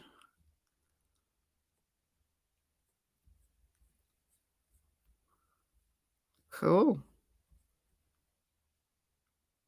It's just a small claims report, but it gives his address.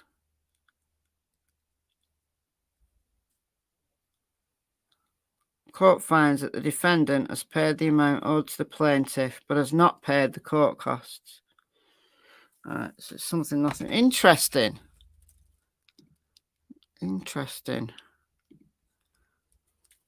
Okay. I'll save that. Thank you for that. Overnights in Westville, guarding Richard Allen. This is mind-blowing. The evidence shows that during his pre-trial incarceration at Westville Correctional Facility, Richard Allen has been monitored, intimidated, and mentally abused by correctional officers who were also members of the Odinite cult. Two of those correctional officers, and he even names them, are named Sergeant Robinson and Sergeant Jones. These Westville Corrections officers boldly wore patches on their Department of Corrections uniforms that proclaimed, "In Odin we trust," along with another patch displaying symbols of odinism, that's odinism, that are interlocking triangles. Both Odinite correctional officers, Robinson and Jones, also display images of runes and/or other Odinite symbols on their Facebook pages. As recently as June 25th, 2023, for example, Odinite Sergeant Robinson openly displayed a photograph of his Odinite altar on his Facebook page. A similar altar can be found on the Facebook page of Brad Holder.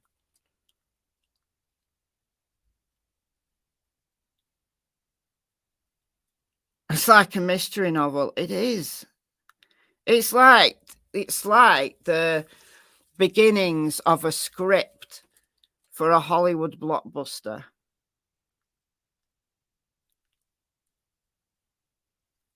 It's mind-blowing. Beginning at least on April 3rd, 2023, Sergeant Jones and Sergeant Robinson wore their Odin patches when the defense team visited Richard Allen.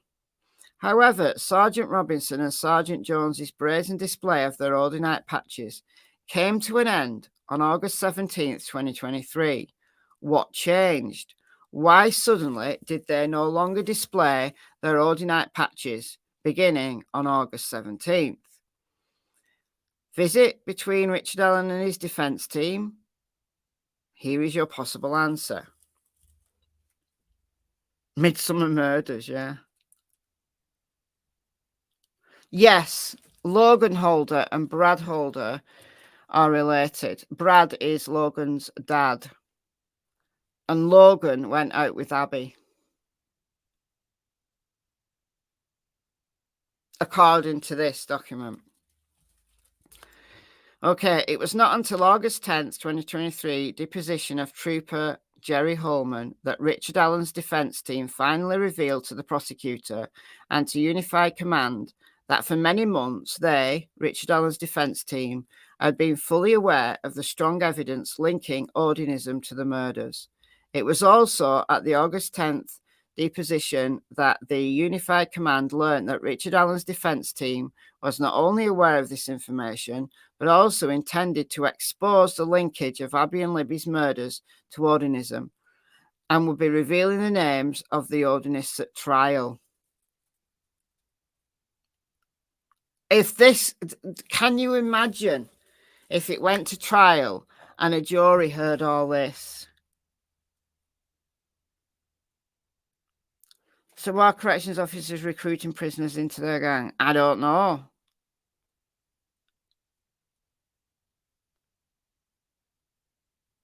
Yeah, it is. Like we've all fell down to Alice's hole. It is. It's Alice in Wonderland. Where was it up to? Okay. At that deposition, Holman and the prosecutor also learned that the defence team obviously intended on exposing the Unified Command's utter failure in pursuing the Odinist suspects, in spite of the powerful evidence of Odinist involvement in the murders. However, and this is important to note, at his August 10th deposition, Richard's defence team did not let Holman or anyone else know that the defence team, was fully aware of the Odinite corrections officers at Withheld wearing in Odin We Trust patches. Richard Allen's defence team's next visit with Richard Allen at Withheld, following the August 10th, 2023 deposition, occurred 1 week later on August 17th. Curiously, or perhaps not so curiously, in those 7 days since the defence team revealed their knowledge that the evidence linked Odinists to the murders, for the first time, Sergeant Robinson was no longer wearing his Odin patch. It was almost as if someone had alerted Odinite Robinson to the gig, that the gig was up, because the lawyers knew about the links to Odinism. So lose the patch and pray that the defence attorneys had never noticed the patches on prior visits. Unfortunately for Withheld and Unified Command, Rick's defence team absolutely noticed the Odinite patches worn by Sergeant Robinson and Sergeant Jones beginning April 3rd.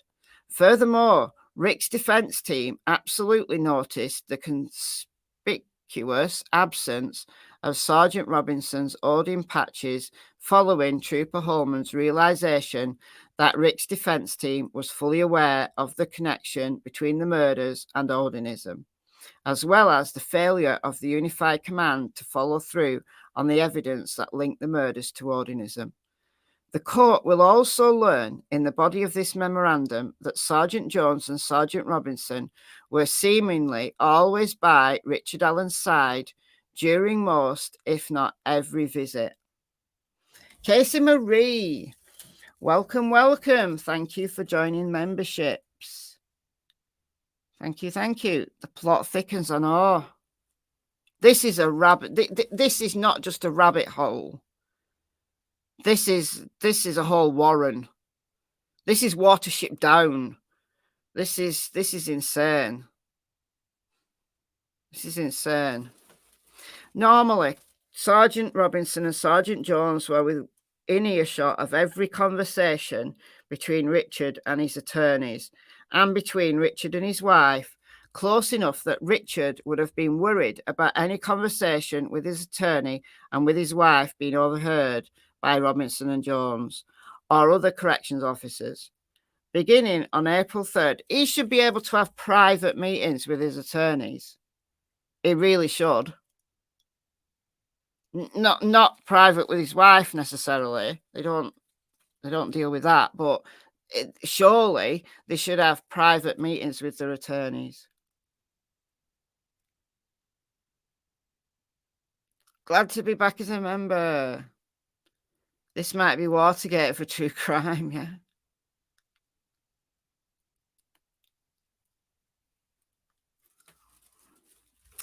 Okay. Beginning on April 3rd, 2023, and for several visits thereafter, the Westville Corrections officers even videotaped attorney visits between Richard and his defence. Now, we've heard this before. They have come out with this before. Most of the time, if not every time, it was Sergeant Jones or Sergeant Robinson bringing the handheld camcorder to a visit. Corrections officers even required that Richard Allen be positioned facing the window where the corrections officers was videotaping the attorney visits with a handheld camcorder. It's a bit old-fashioned, camcorder. That positioning of Richard Allen's body would allow the corrections officers to videotape Richard Allen's mouth as he talked to his attorneys.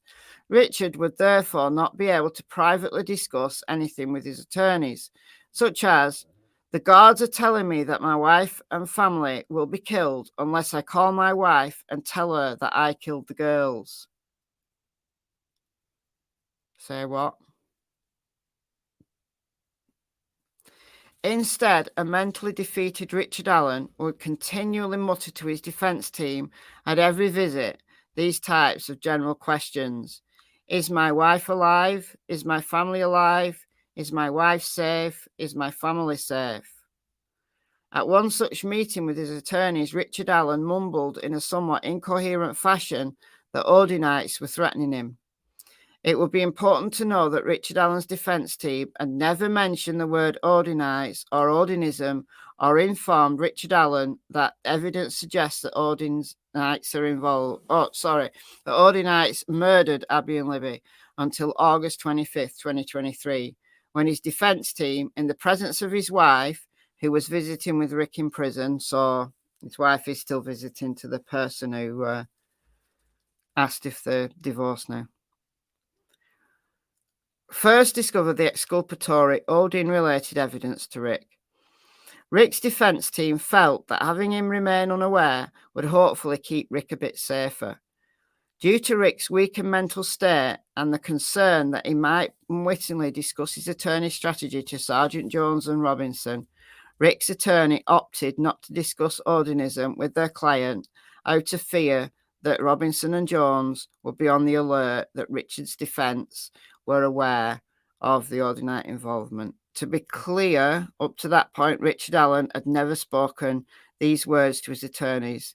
The point is that the Westville guards have made the privacy needs for Richard to have that type of private conversation with attorneys very difficult and perhaps not worth the risk if you are Richard Allen. Mandy, member for 10 months. Watch daily for a couple of years. Thank you. I know, his wife. I mean, it must be horrible for Abby and Libby's family, but let's also think about Richard Allen's wife and his daughter. I mean, what are they thinking about all of this?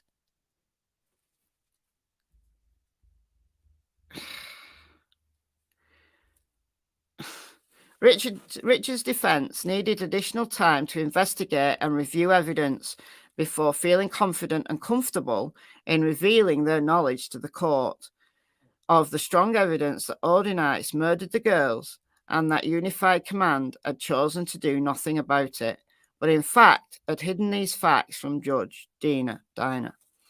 Therefore, Richard's defence team opted to keep Richard in the dark about the Odinite connection to the murders, supported by evidence. Again, more detailed information concerning the Odinite corrections officers, as well as the documentation supporting this information, will be provided in the body of this memorandum. Liggett concealed certain witness testimony and falsified other witness testimony in order to prevent Liggett's bogus timeline from being exposed to the judge. I know. Imagine if he's innocent.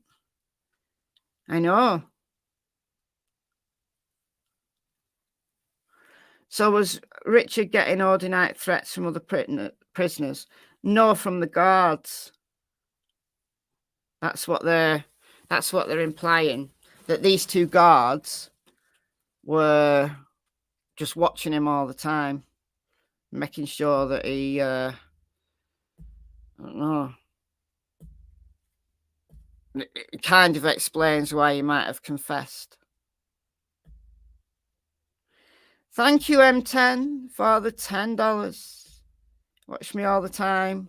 You join the team when you can. Thank you so much. Thank you, thank you.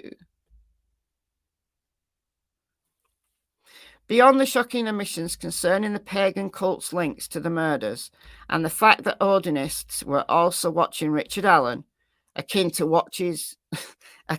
foxes watching the hen house, the evidence will show that Liggett's affidavit for search warrant is also filled with lies and other concealed information concerning witness testimony.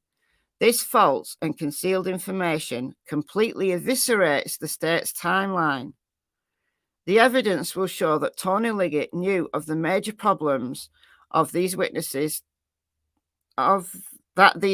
testimonies created, and Liggett chose to solve this problem by concealing this information and even falsifying other information in order to bolster the state's bogus timeline. The decision has been painful and emotionally difficult for Rick's defense team.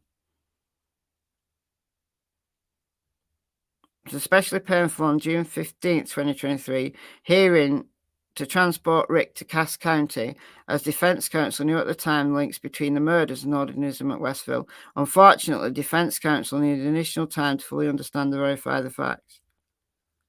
So that's why they decided to keep the information from Richard Allen at the time.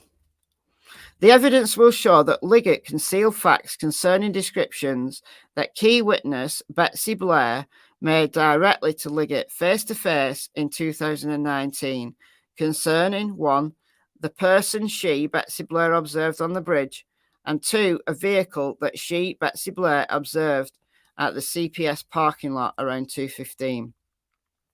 For Liggett's timeline to work and to place Richard Allen on the Monon High Bridge at 2:13, the time of the famous Down the Hill video, so the bridge guy video, Liggett desperately needed Betsy Blair to describe a man on the bridge that looked like Richard Allen, and furthermore desperately needed Betsy Blair to describe a car that she observed parked at the CPS parking lot at approximately 2:15 as looked like Richard Allen's black Ford Focus. Suffice to say, the evidence will show that Liggett concealed from Judge Dina that Betsy Blair described a man on the bridge that looked nothing like Richard Allen, and described a car at the CPS that looked nothing like Richard Allen's car in both colour and design. The evidence will show that Betsy provided these timeline-defeating descriptions directly to Liggett face-to-face 2 times in 2019. Yet, Liggett failed to inform the judge of these descriptions, as well as inform the judge of fatal flaws that these missing descriptions created for the timeline.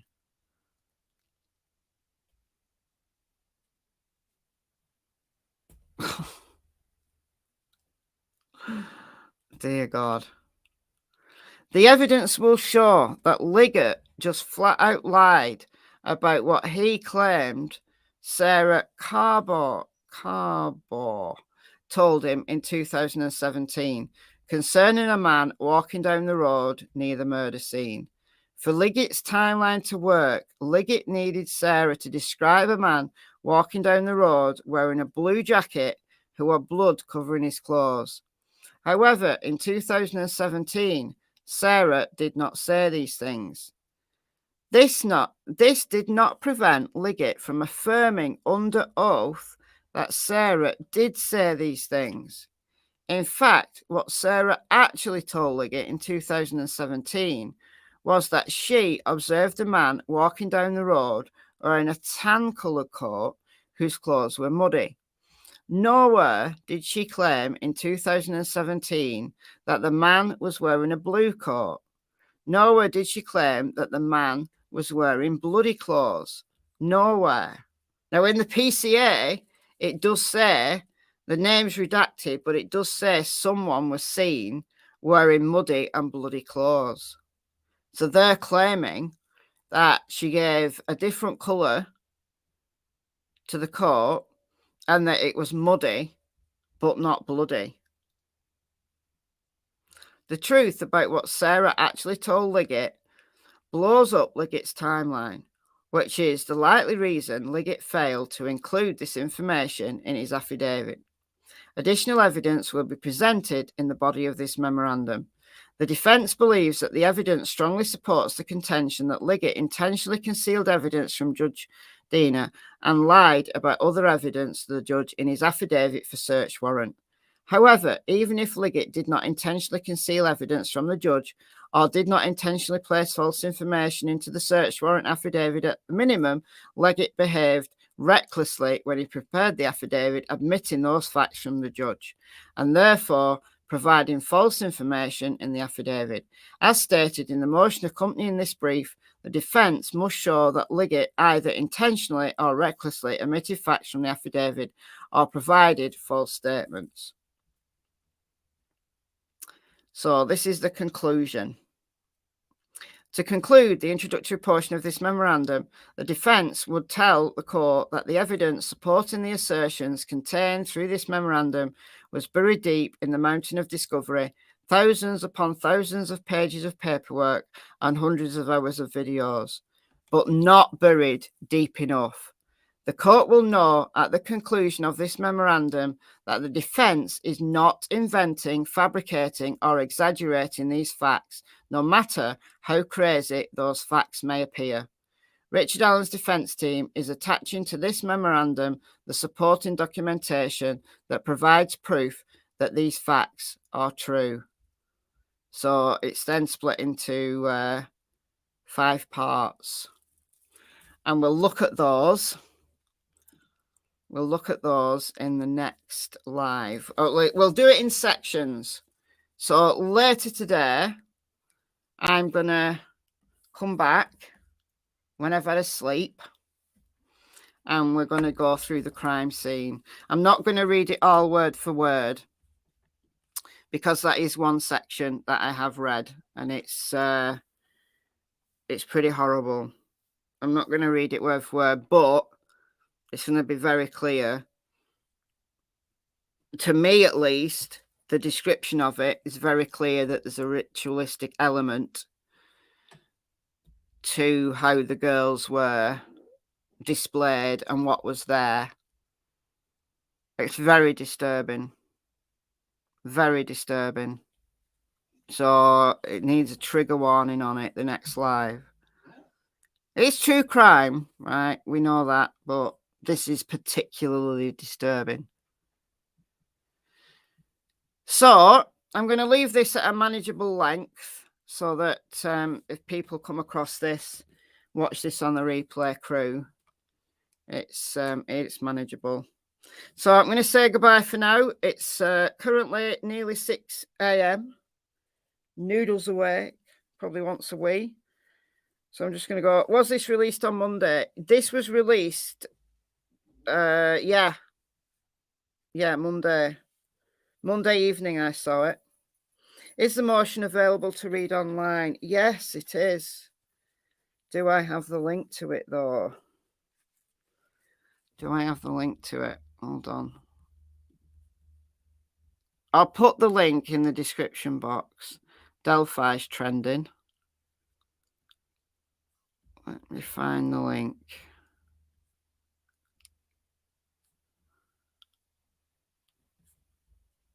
It's going to be far down this now. I don't know why I just didn't save the link. I'll get it just a minute.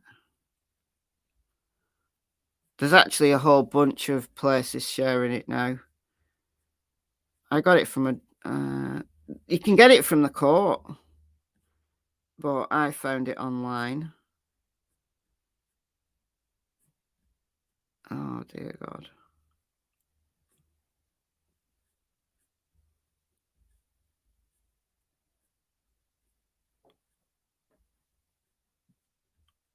Here we go.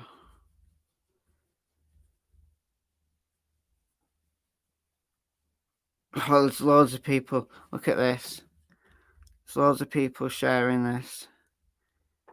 Down the hill, bridge guy, you be the judge.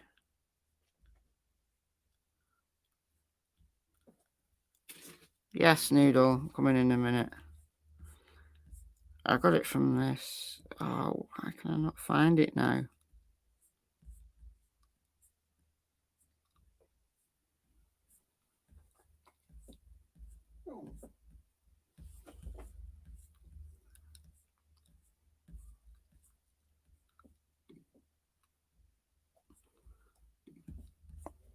Oh, come on. How much have you? I must have missed it. Pretty tired now.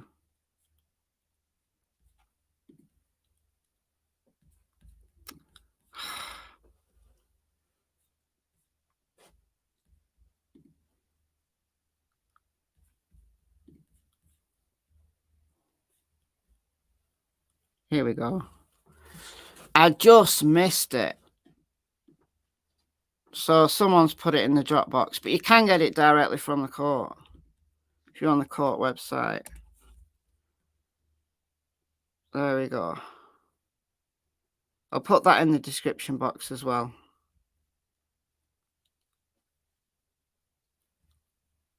JLR read what was done to the girls wasn't that bad.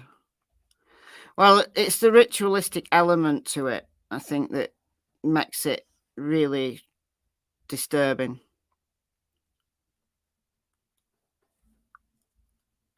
It is crazy, very crazy.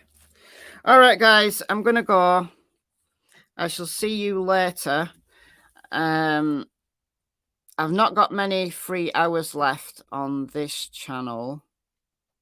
Actually, I've got enough hours to do one more live on this channel, and then I'll switch to Michelle Walks. So I'll be back on this channel later. I'm not sure what time yet. It's going to be probably my afternoon. So it'll be your morning if in the United States. So it gives time for people to catch up a little bit as well. Elise, thank you for the $4.99. Thank you, thank you.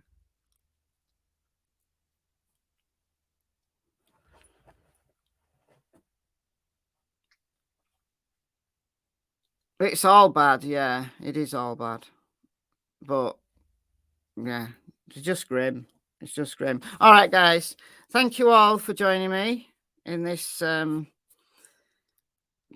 don't know, the most crazy court document reading I've ever done and probably ever will do for a long, long time. And, yeah, just can't imagine how all the families, including Richard Allen's family, are feeling right now. Thank you for the donations. Thanks, as always, to the mods. And I'll see you in a few hours. Bye, guys.